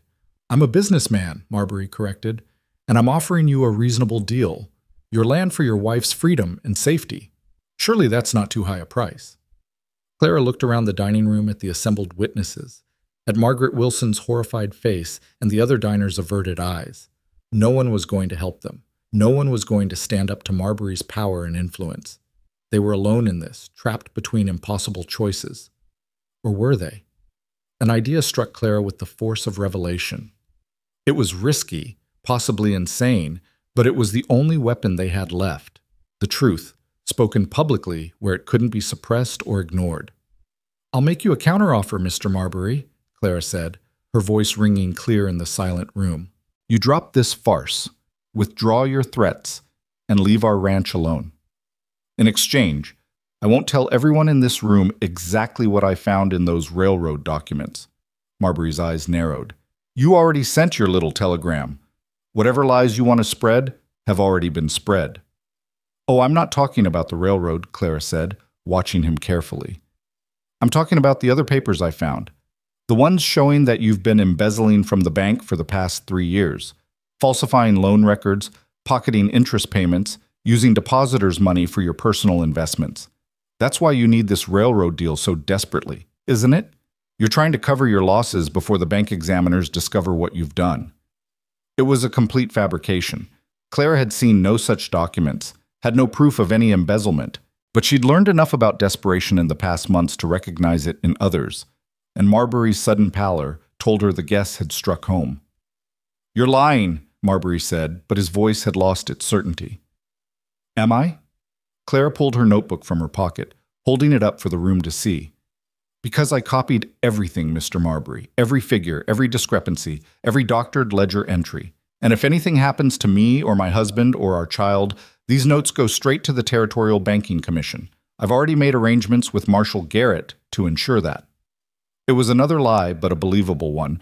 Clara watched the calculation happening behind Marbury's eyes, watched him weighing the risks of calling her bluff against the catastrophic consequences if she was telling the truth. The silence stretched so long that Clara thought her heart would burst through her ribs. Then Marbury's lawyer leaned in and whispered something urgent in his ear. Whatever he said made Marbury's face go from pale to ashen. "This isn't over," Marbury said finally, his voice tight with barely controlled rage. "You think you're clever, Mrs. Hale, but you've just made a powerful enemy. The railroad will take that land one way or another, and when they do, I'll make sure you regret every word of this conversation." "I'll take my chances," Clara said, though her legs were shaking so badly she had to grip the edge of the table to stay upright. Marbury turned on his heel and stalked out, his lawyer and the borrowed marshal following close behind. The moment they were gone, Clara's knees gave out entirely, and only Dawson's quick reflexes kept her from collapsing to the floor. "I've got you," he murmured, supporting her weight as he guided her back into her chair. "You're all right. Just breathe." Clara tried to follow his instructions, but her body seemed to have other ideas. Her vision was tunneling, her heart racing, nausea rising in a sickening wave. The stress of the confrontation, the terror of Marbury's threats, the desperate gamble she'd just taken, it was all crashing down on her at once. "The baby," she gasped. "Dawson, the baby!" "Is going to be fine," Dawson said with fierce certainty, though Clara could hear the fear underneath. "Margaret, we need a room, now, and send someone for the doctor." The next hours passed in a haze of pain and fear. Clara's body had decided that the stress was too much, that the pregnancy couldn't be sustained, and nothing the harried doctor could do seemed able to stop the cramping and bleeding that threatened to end everything before it had truly begun. Clara drifted in and out of awareness, registering Dawson's presence as a constant anchor, his hand holding hers, his voice murmuring reassurances she couldn't quite make out, his face drawn with the same terror he must have felt watching Anne die. She wanted to tell him she was sorry, that she should never have confronted Marbury, should never have taken such risks with their child's life. But the words wouldn't come, lost in waves of pain that stole her breath and her ability to think. Sometime deep in the night, when the world had narrowed to just pain and darkness and the desperate need to hold on, Clara heard the doctor speaking in low tones. "The bleeding's slowing. I think we might be past the worst of it." "Is she going to lose the baby?" Dawson's voice was hoarse, ravaged. "I can't say for certain. The next 24 hours will tell. But if she can rest, stay calm, avoid any stress." The doctor trailed off, the impossibility of that prescription hanging in the air. How could Clara possibly avoid stress when they were in the middle of a war with Silas Marbury? When their ranch and their future hung in the balance? When everything they'd built together threatened to crumble around them? But her body made the decision for her, dragging her down into exhausted sleep despite her fears. When she woke, pale winter sunlight was streaming through the hotel room window, and Dawson was slumped in a chair beside the bed, his head pillowed on his arms at her side. He looked like he'd aged 10 years overnight, lines carved deep around his eyes and mouth. "Dawson?" Clara whispered, her throat dry as dust. He jerked awake immediately, his eyes focusing on her with desperate intensity. "Clara, how do you feel?" "Like I've been trampled by horses," she admitted, "but alive." "Is the baby—" "Still there, according to the doctor. He examined you an hour ago while you were sleeping, says there's reason for hope." Dawson's hand found hers, gripping tight enough to hurt. "Clara, I'm so sorry. This is my fault. I should never have let you come to town, should never have put you in a position where Marbury could threaten you." "Stop," Clara interrupted. "This isn't your fault. It's Marbury's and the railroads, and a system that lets powerful men crush anyone who stands in their way, but it's not yours and it's not mine either. We did what we had to do." "You could have died," Dawson said roughly. "You could have lost the baby, and for what? A piece of land?" "For our home," Clara corrected gently. "For our future. For the principle that we don't let bullies win just because they're powerful." She paused, then added softly, "And because I love you, Dawson Hale. Because somewhere along the way, this arrangement stopped being about convenience and started being about building a life together. A real life, worth fighting for." Dawson stared at her, his expression caught somewhere between wonder and anguish. "You love me?" "I do," Clara said simply. "I know it's probably foolish and poor timing, and—" He kissed her, stopping the words with a tenderness that made her chest ache. When he pulled back, his eyes were bright with unshed tears. "I love you too," he said. "I think I started falling the moment you stood in that burned garden and said you wanted to bring it back. You're the bravest person I've ever met, Clara, and the kindest, and I don't deserve you, but I'm going to spend the rest of my life trying to." Clara's own tears spilled over, running hot down her cheeks. "We deserve each other," she said. "The scared widow and the desperate mail-order bride. We found each other when we both needed it most." They stayed like that for a long moment, foreheads pressed together, breathing the same air. Then a knock at the door made them both startle. "It's Marshal Garrett," a gruff voice called. Need to speak with you folks. Dawson helped Clara sit up, propping pillows behind her back before opening the door. The marshal stepped inside, his hat in his hands and his expression grim. "How's she doing?" he asked, nodding toward Clara. "Better," Dawson said. "What's happened?" "Got a response from Chicago," Garrett said. "The railroad board sent an investigator on the first train west. He'll be here in 3 days with authority to examine Marbury's books and conduct a full audit of the deal." He paused, a small smile crossing his weathered face. "Seems your telegram struck a nerve. The railroad takes fraud seriously, especially when it threatens a major expansion project." Clara felt hope rising in her chest for the first time since the confrontation. "So they believed us?" "They believe enough to investigate," Garrett said, "and Marbury knows it. Word is he's been burning papers in his office fireplace all morning. But here's the thing, the railroad investigator's going to need your testimony, Mrs. Hale. Your notes, your statement about what you saw, everything. Without that, Marbury might still wiggle free." "She'll testify," Dawson said immediately. "Whatever they need. In 3 days," Garrett warned.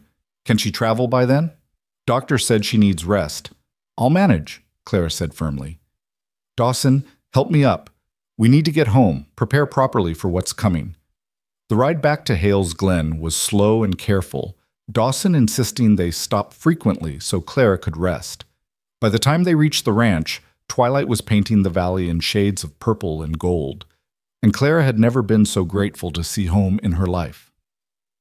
Joe and Pete met them at the house, their faces tight with worry that eased slightly when they saw Clara was all right. Over supper, a simple stew that Joe had made, bless him, Dawson filled them in on everything that had happened. "So we wait," Pete said when he finished. "Wait for this investigator to show up and hope he's honest." "We do more than wait," Dawson said. "We prepare. Clara's testimony needs to be rock solid, which means we need to organize her notes, create a clear timeline, gather any corroborating evidence we can find." They spent the next 2 days doing exactly that. Clara, confined to bed rest by Dawson's worried insistence, worked from a nest of pillows and blankets, transcribing her hasty notes into a coherent narrative. Dawson rode into town to collect testimony from Margaret Wilson about the railroad executive's stay at her hotel. Even Joe and Pete contributed, documenting every incident of harassment and sabotage they'd witnessed or heard about. By the time the railroad investigator arrived, they had assembled a case file thick enough to choke a horse. The investigator was a sharp-eyed man named Theodore Walsh, who carried himself with the careful neutrality of someone who'd seen every kind of fraud and corruption the West had to offer. He spent 2 days in Fort Kestrel, examining bank records, interviewing witnesses, and comparing Marbury's representations to the railroad against the actual terms of his proposed purchase from Dawson. On the 3rd day, he requested a formal hearing at the courthouse, with all parties present. Clara dressed carefully that morning, choosing her most respectable dress and pinning her hair with shaking hands. The baby had quieted after those terrifying hours at the hotel, but she could still feel the fragility of the pregnancy, the sense that everything could still go wrong. "You don't have to do this," Dawson said, watching her from the doorway. "I can testify. Walsh can read your notes." "I'm doing this," Clara said firmly. "Marbury threatened our child, Dawson. Threatened to take everything we've built. I'm not letting him hide behind lawyers and influence while someone else fights our battle." The courthouse was packed when they arrived, every seat filled with townspeople eager to witness the showdown between Silas Marbury and the couple who'd dared challenge him. Clara felt the weight of their stares as Dawson guided her to a seat at the front, his hand protective at her elbow. Marbury sat across the aisle with 3 lawyers surrounding him, his expression carved from stone. When his eyes met Clara's, she saw pure hatred there, and a promise that whatever happened today, he would make them pay. But Clara had survived fire and threats, and the terror of nearly losing her child. Silas Marbury's hatred was just one more thing to endure. Walsh called the hearing to order and began methodically presenting his findings. He discovered that Marbury had misrepresented the railroad's offer by more than 60%. He'd found evidence of pressure tactics and harassment. He'd documented meetings where Marbury had explicitly discussed ways to force Dawson off his land. And then Walsh did something unexpected. He produced a ledger from the Fort Kestrel Bank showing systematic discrepancies in loan interest calculations, money that had been skimmed off deposits and redirected to Marbury's personal accounts. Clara's fabricated accusation had been true after all. Marbury had been embezzling, and Walsh had found the proof. The courthouse erupted in shocked murmurs. Marbury's lawyers went into hurried consultation, their earlier confidence crumbling, and Silas Marbury himself sat frozen, watching his empire collapse around him. Based on these findings, Walsh announced, the Railroad Corporation is severing all business relationships with Mr. Marbury and will be referring criminal charges to the territorial prosecutor. Furthermore, we will be approaching Mr. Hale directly regarding fair compensation for a right-of-way easement across his property. An easement, not a purchase, allowing Mr. Hale to retain ownership while permitting railroad access. It was more than they'd hoped for, better than they dared imagine. Clara felt Dawson's hand find hers, squeezing tight as the reality sank in. They'd won. Against all odds, against power and influence and threats, they'd actually won. But victory came with a price. That night, as Clara lay in bed at the hotel, Dawson had insisted they stay in town until Walsh's business was concluded. She felt the cramping begin again. Stronger this time, more insistent, accompanied by a rush of fluid that made her cry out in fear. "Dawson!" she called, her voice breaking. "Something's wrong!" He was there instantly, and then the doctor, and then nothing but pain and terror and the desperate prayer that she wouldn't lose this baby now, not when they'd fought so hard to protect it. The labor came too early, nearly 6 weeks too early, but once it started, there was no stopping it. Clara pushed and screamed and begged for it to be over while Dawson held her hand and the doctor worked with grim determination. Outside, a winter storm had rolled in, thunder shaking the windows and rain hammering the roof in a deluge that matched the chaos of birth. Clara was distantly aware of Dawson's voice breaking as he pleaded with her to hold on, to keep fighting, to not leave him alone again. "I'm not leaving," she gasped between contractions. "Not today. Not ever." It was a promise she intended to keep, even as her body threatened to break that vow with every agonizing push. The pain was beyond anything Clara had imagined, beyond anything she thought she could survive. But she'd survived fire and threats, and nearly losing everything that mattered. She could survive this too. She had to, for Dawson, for their child, for the life they'd built from nothing but hope and desperation and love that had bloomed in the Montana wilderness. "One more push," the doctor urged. "Come on, Mrs. Hale. One more." Clara gathered every remaining scrap of strength and pushed with everything she had. Thunder crashed overhead, and in that moment, between one breath and the next, between agony and relief, their son entered the world with a cry that cut through the storm like a knife. "He's alive," the doctor said, and Clara heard the relief in his voice. Small but breathing, strong lungs on him. Dawson was crying, she realized, silent tears streaming down his face as the doctor cleaned their son and wrapped him in blankets. When he placed the baby in Clara's arms, so tiny, so perfect, with dark hair and Dawson's strong chin, Clara felt her heart crack open with a love so fierce it bordered on pain. "Hello, little one," she whispered, her voice hoarse from screaming. "Welcome to Montana." Dawson leaned over them both, his hand gentle on their son's head, his eyes full of wonder and terror and relief so profound it had left him speechless. Outside, the storm raged on, but inside this small hotel room, everything had gone suddenly, perfectly still. They'd made it. Against impossible odds, against threats and fire and loss, they'd brought new life into the world. Their son, their future, the beginning of everything they'd fought so hard to protect. Clara looked up at Dawson, saw her own amazement reflected in his face, and smiled through her exhaustion. "We did it," she said simply. Dawson's answer was to kiss her forehead, then the baby's, his tears falling freely now. "You did it. You're incredible. Both of you are incredible." The doctor finished his work and quietly excused himself, leaving the new family alone in the lamplight. Outside, the storm began to ease, thunder fading to a distant rumble as the rain settled into a steady, gentle patter. Clara held their son close, feeling his tiny heartbeat against her chest, and thought about the journey that had brought her here. From Philadelphia to Fort Kestrel, from terrified mail-order bride to fierce defender of home and family, from stranger to partner to wife to mother. It hadn't been the life she'd imagined, but it was the life she'd chosen, and she wouldn't trade it for anything. The baby's name was Thomas, after Dawson's father, and he was the smallest, most perfect thing Clara had ever seen. In those first fragile days after his birth, she barely let him out of her sight, watching the rise and fall of his tiny chest with a vigilance born of terror and love. The doctor had warned them that early babies sometimes struggled, that the next few weeks would be critical, but Thomas seemed determined to prove everyone's fears unfounded. He nursed hungrily, cried with impressive volume, and gripped Clara's finger with a strength that belied his size. Dawson was transformed by fatherhood in ways Clara hadn't anticipated. The quiet, reserved man she'd married had cracked open like an egg, spilling tenderness and wonder everywhere. He'd sit for hours just watching Thomas sleep, his weathered finger tracing the baby's tiny features with reverent care. At night, when Thomas fussed, Dawson would walk the hotel room floor with his son cradled against his chest, humming old songs Clara had never heard him sing before. "I forgot," he said one night, his voice thick with emotion as he held their sleeping son. "I'd forgotten what this felt like. The hope of it. The terrifying, wonderful hope." Clara understood. After Anne's death, Dawson had locked away that part of himself that could imagine a future beyond grief. But Thomas had broken down those walls, forcing life and light back into spaces that had been dark too long.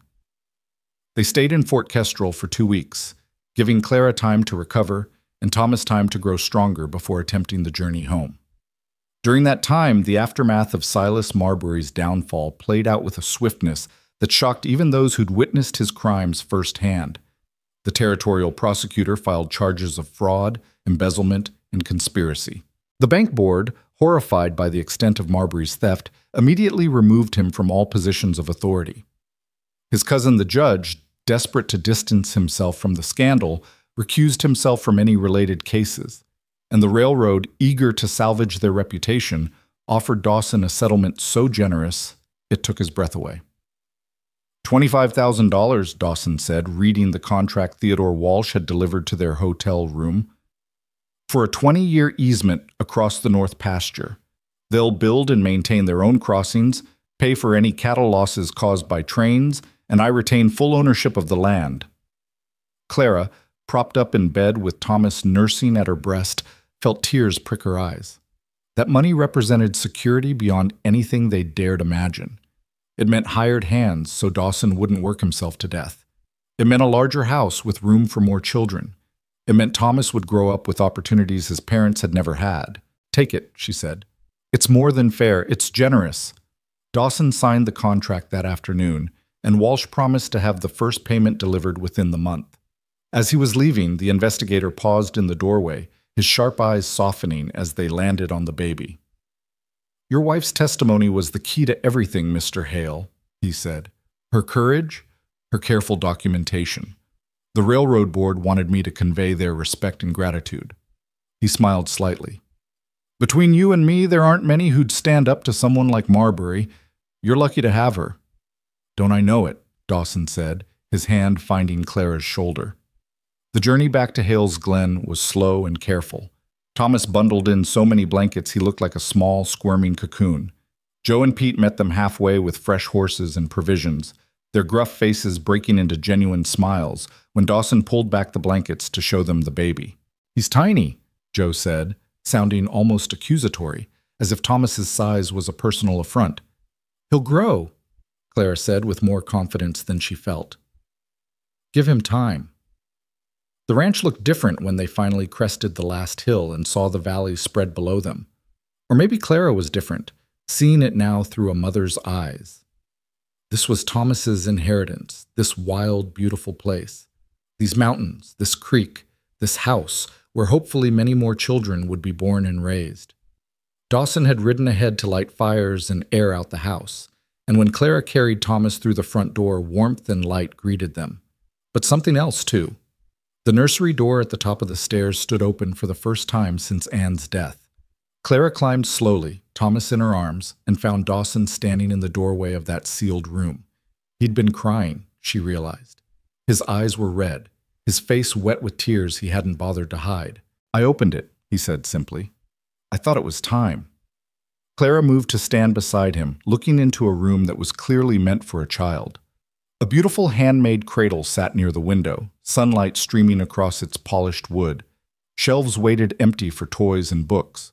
A rocking chair faced the light, positioned perfectly for nursing and storytelling. "Anne and I built all this," Dawson said quietly. "Every piece.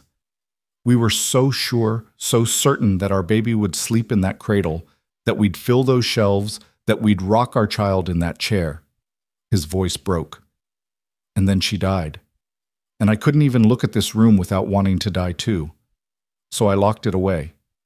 Pretended it didn't exist." Clara shifted Thomas to one arm and took Dawson's hand with the other. "And now? Now I think maybe Anne would want this room used for its purpose, would want Thomas to sleep here, to grow here." Dawson turned to her, his gray eyes shining with tears and hope. "Would that be all right with you? I know some women want the baby close." "I think it's perfect," Clara said, her own tears starting. "I think it's exactly right." They spent that afternoon making the nursery truly theirs. Clara lined the cradle with fresh blankets while Dawson cleaned the windows until they sparkled.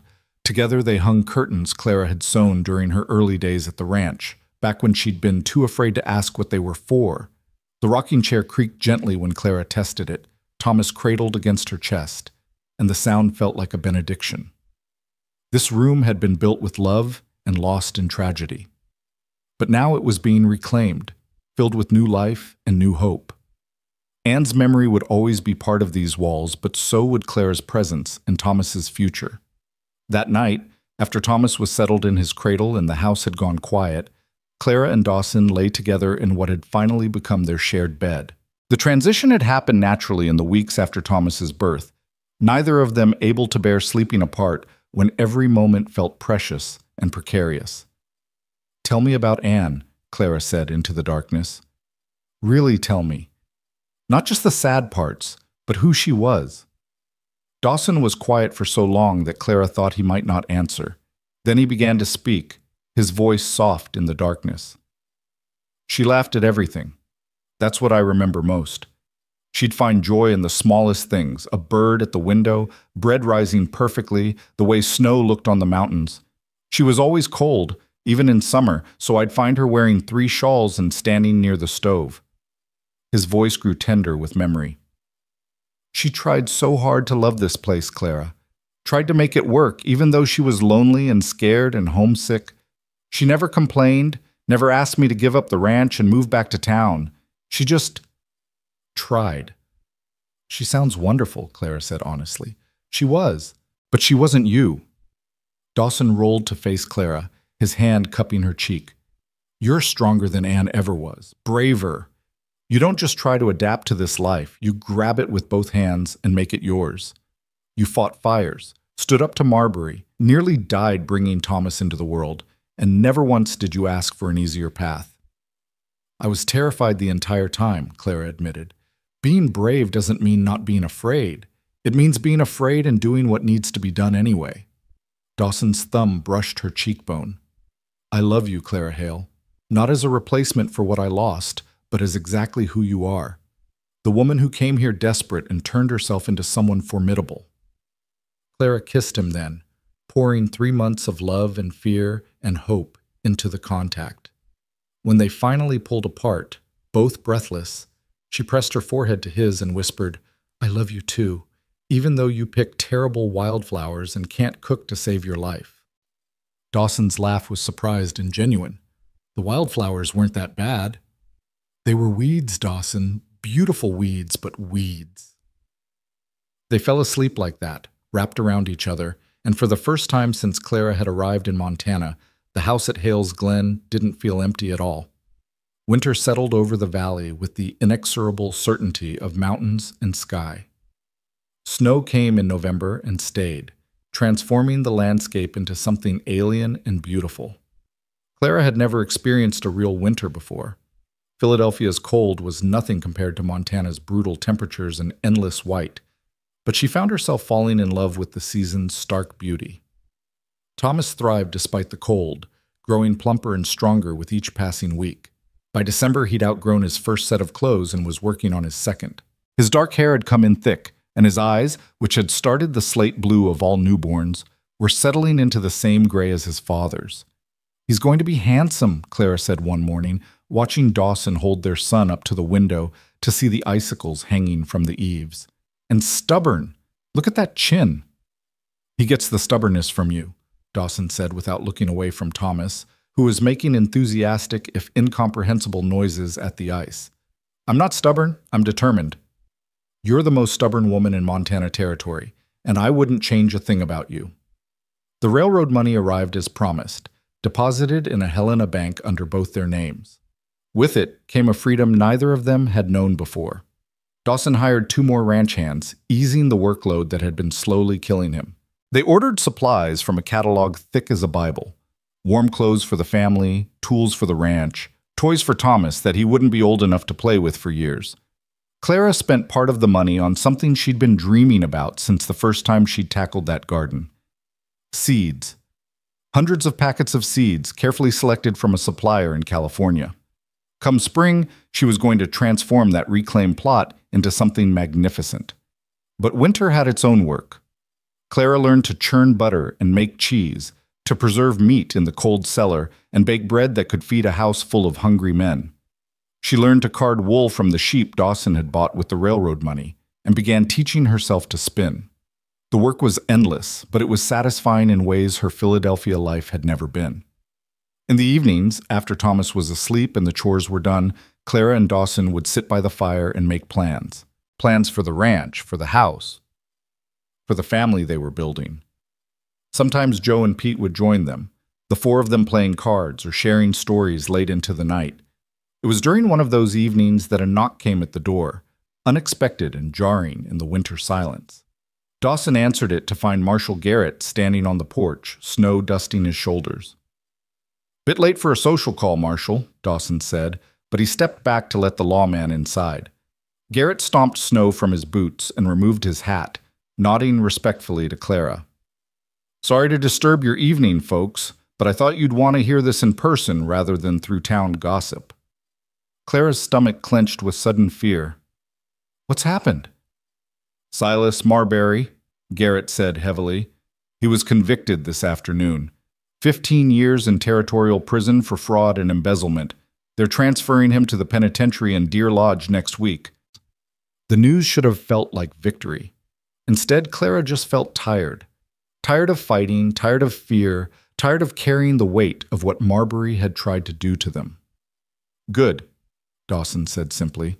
"He deserves worse, but it's something." "There's more," Garrett continued. Before sentencing, Marbury made a statement, said a lot of things about corruption and power, most of it bitter nonsense, but he also said something I thought you should know. The marshal's eyes found Clara's. "He said your courage shamed him, that watching you stand up to him when half the men in the territory were too scared to cross him made him realize how far he'd fallen." Clara didn't know what to say to that. She'd never wanted to shame Marbury, had only wanted to protect her family and her home. "I don't think it makes what he did any better," she said finally. "But I hope he finds some kind of redemption in prison. I hope he becomes a better man." After Garrett left, Dawson pulled Clara into his arms and just held her, his chin resting on top of her head. "You're too good," he murmured. "Most people would want Marbury to rot. I'm not most people, and holding on to anger only hurts the person doing the holding." Clara pulled back to look up at him. "We won, Dawson. We get to move forward. I won't poison that by wishing more suffering on a man who's already lost everything." Christmas came quietly to Hales Glen, marked by a small tree Dawson cut from the forest and dragged home through the snow. Clara decorated it with paper ornaments and strings of popcorn, and on Christmas morning they sat together as a family, Thomas propped between them, and marveled at how much had changed since Clara had first stepped off that stagecoach. "A year ago I was alone," Dawson said, his hand resting on Thomas's small back, "convinced I'd always be alone, that I'd never feel anything but empty again." "A year ago I was terrified," Clara added, "certain I'd made a terrible mistake, that I'd never belong here." "And now?" Clara looked around the warm house, at the decorated tree, and the cradle by the fire where Thomas would nap later. She looked at Joe and Pete, who joined them for Christmas dinner. at the snow falling softly outside the windows, at Dawson's face transformed by love and hope. "Now I'm home," she said simply. Finally, completely home. Spring came late to Montana, winter clinging to the valley with stubborn determination. But when it finally released its grip, the transformation was breathtaking. Snowmelt swelled the creek to a roar, wildflowers carpeted the meadows in impossible colors, and Clara's garden exploded with life. She worked the plot every morning while Thomas napped in a basket nearby, Joe or Pete always close enough to help if she needed it. The seeds she'd ordered grew with enthusiastic vigor in the rich soil, and by June, Clara was harvesting vegetables faster than the household could eat them. "We need to trade with the neighbors," she announced at dinner one evening, surveying the pile of produce on the table. "Otherwise, this is all going to go to waste." "What neighbors?" Dawson asked, amused. "The nearest ranch is 5 miles away." "Then I guess we'll be taking a lot of rides," Clara said firmly. "I didn't work this hard to let good food rot." She was right, of course. Over the summer, Clara established a trading network with the scattered ranches and families within a day's ride of Hale's Glen. Vegetables for butter, herbs for honey, eggs for fresh milk. She became known throughout the region as the woman who could grow anything, who'd come from Philadelphia and somehow mastered Montana's short growing season through sheer determination. Thomas celebrated his first birthday in August with a cake Clara had baked, and enough presents to spoil him thoroughly. He was walking now, tottering around the house with the confidence of a small drunk person, getting into everything and charming everyone he encountered. His first word had been "da," much to Dawson's delight and Clara's mock outrage. "I'm the one who feeds you," she'd said to Thomas, who just laughed and said "da" again. In September, Clara discovered she was pregnant again. This time, the knowledge came without fear, accompanied instead by a calm certainty that everything would be fine. She told Dawson while they were working in the garden together, Thomas playing in the dirt nearby. "Already?" Dawson said, his eyes going wide. "Thomas is barely a year old." "I know when it happened," Clara said with a meaningful look, and watched her husband's ears turn red. "Right. Well, that's wonderful, Clara. Are you happy?" "I'm happy," she confirmed, and meant it. Terrified, but happy. That seems to be my natural state these days. The second pregnancy was easier than the first, perhaps because Clara knew what to expect, perhaps because there was no Silas Marbury threatening everything she held dear. Her body knew what to do this time, and the baby, another boy, born in late spring, arrived with far less drama than Thomas had managed.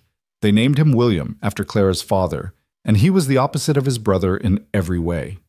Where Thomas had been small and fierce, William was placid and enormous. Where Thomas had nursed frantically, William was patient. Where Thomas had cried at everything, William seemed content to simply observe the world with solemn, thoughtful eyes. "2 sons," Dawson said, holding William while Thomas climbed over his legs demanding attention. "I'm the luckiest man in Montana." "You're the most exhausted man in Montana," Clara corrected, but she was smiling. "And we're not done yet. I want at least 4 children, Dawson Hale. This ranch needs filling up." Dawson's answering smile was tired, but genuine. "Whatever you want, my love, though maybe we can space them out a bit more than 13 months next time."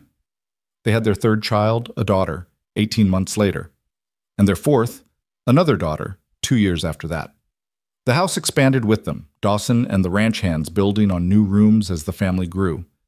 The nursery that had once been sealed in grief became a room of laughter and chaos, children piling into the big bed to hear stories before sleep. Clara never did get used to the Montana winters, but she learned to love the other seasons with a fierce passion. Spring meant the garden coming back to life. Summer meant long days of work and growth. Fall meant harvest and preparation, the satisfaction of shelves lined with preserved food, and the knowledge that they'd survive another winter. The ranch prospered with the railroad easement money and Dawson's careful management. They added more cattle, bought better horses, built new outbuildings. Joe and Pete stayed on, growing older and grayer but no less essential to the operation. Eventually, Pete married a widow from Fort Kestrel and brought her to live in a small house Dawson built on the southern edge of the property. Clara became a fixture in the territory, known as much for her fierce protection of her family as for her legendary garden. She served on the school board when Fort Kestrel finally got a proper schoolhouse, and she never backed down from an argument she believed in. People learned quickly not to underestimate the quiet woman who'd once stood up to Silas Marbury. The years rolled past like water over stones, each one polishing away rough edges and revealing the solid foundation beneath. Thomas grew into a serious boy who loved the cattle and the land as much as his father did. William became the scholar of the family, constantly reading and asking questions that made even the adults think. The girls, Emma and Sarah, were wild creatures who rode horses bareback and could outwork most of the ranch hands by the time they were 10. And through it all, Clara and Dawson grew deeper into their love, the desperate beginning mellowing into something steady and sure. They still had their quiet evenings on the porch, still worked side by side in the garden, still held each other through the long winter nights when the wind howled and the snow piled high. One evening, when Thomas was 15 and William 13, and the girls were still young enough to chase fireflies in the gathering dusk, Clara and Dawson sat on that same porch where they'd shared so many moments. "Tell us the story again, Mama," Emma called, running up the steps with Sarah close behind. "About how you came here." It was a story they'd heard 100 times, but they never tired of it. Clara looked at Dawson, saw him smile and nod, and began. "I came to Montana in 1876, she said, gathering Sarah into her lap while Emma leaned against Dawson's knee. "On a stagecoach that seemed to go on forever, to marry a man I'd never met. I was so scared I could barely breathe." "But you came anyway," Emma said, knowing her part in this familiar litany. "I came anyway, and when I got here I found your father waiting. I'd been told he might be cruel, that he was cold and empty and wouldn't be kind to me." "But he picked you flowers," Sarah added, and Clara could hear Thomas and William pausing in their play to listen, drawn in despite their teenage conviction that they were too old for such stories. "He did pick me flowers. Terrible flowers, actually, mostly weeds, but the gesture was kind." Clara reached over and took Dawson's hand, their fingers interlacing with the ease of long practice. "And he said something that first day that I've never forgotten." "What did he say?" the girls chorused, though they knew the answer by heart. Clara looked at Dawson, saw the love and pride and contentment in his eyes, and recited the words that had defined their life together. He said, "Let's get you home before the storm hits." And I thought he was just talking about the weather, but I think now he was talking about something bigger. About finding home, about building shelter together, about weathering all the storms life would throw at us. "Did you weather them?" Emma asked, still caught in the story despite knowing how it ended. "Every single one," Dawson answered, his voice rough with emotion. "Your mother is the bravest person I've ever known. She came here with nothing but courage and hope, and she built all of this with her own 2 hands. We built it together," Clara corrected gently. "That's the real story. Not about a scared girl or a grieving man, but about 2 people who found each other when they needed it most and chose to build something beautiful." The children drifted away eventually, back to their games and their own young lives. But Clara and Dawson stayed on the porch as the sun set over their valley, painting the mountains in shades of gold and rose. "Do you ever regret it?" Dawson asked quietly. "Answering that advertisement? Coming all this way?"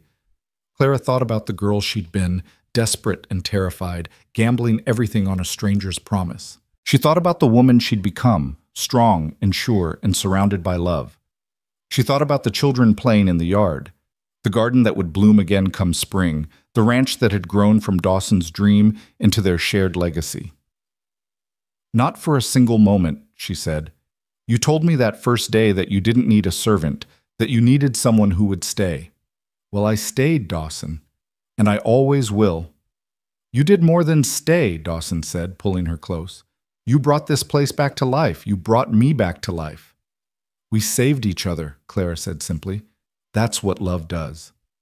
They sat together as darkness fell and the first stars appeared, as they had hundreds of times before, and would hundreds of times again. The house behind them glowed with lamplight and life, filled with the sound of children's laughter and the promise of tomorrow. Clara Hale, who'd once been Clara Whitfield from Philadelphia, who'd traveled west as a mail-order bride expecting cruelty and finding love instead, rested her head on her husband's shoulder, and smiled. The journey had been hard. The risks had been real. The fear had been constant. But every moment of struggle had led to this: a summer evening in Montana, surrounded by family, secure in love, certain of her place in the world. She'd come to this valley with nothing but desperate hope and had found everything she'd never dared to dream of. Home, family, purpose, love that had transformed them both. And as the last light faded from the sky and Dawson's arm tightened around her waist, Clara knew with absolute certainty that she'd choose this life again and again, through every storm, through every challenge, through every beautiful, terrible, wonderful moment. Because some journeys, no matter how frightening they start, lead exactly where they're meant to go. And Clara Hale was finally, completely, eternally home.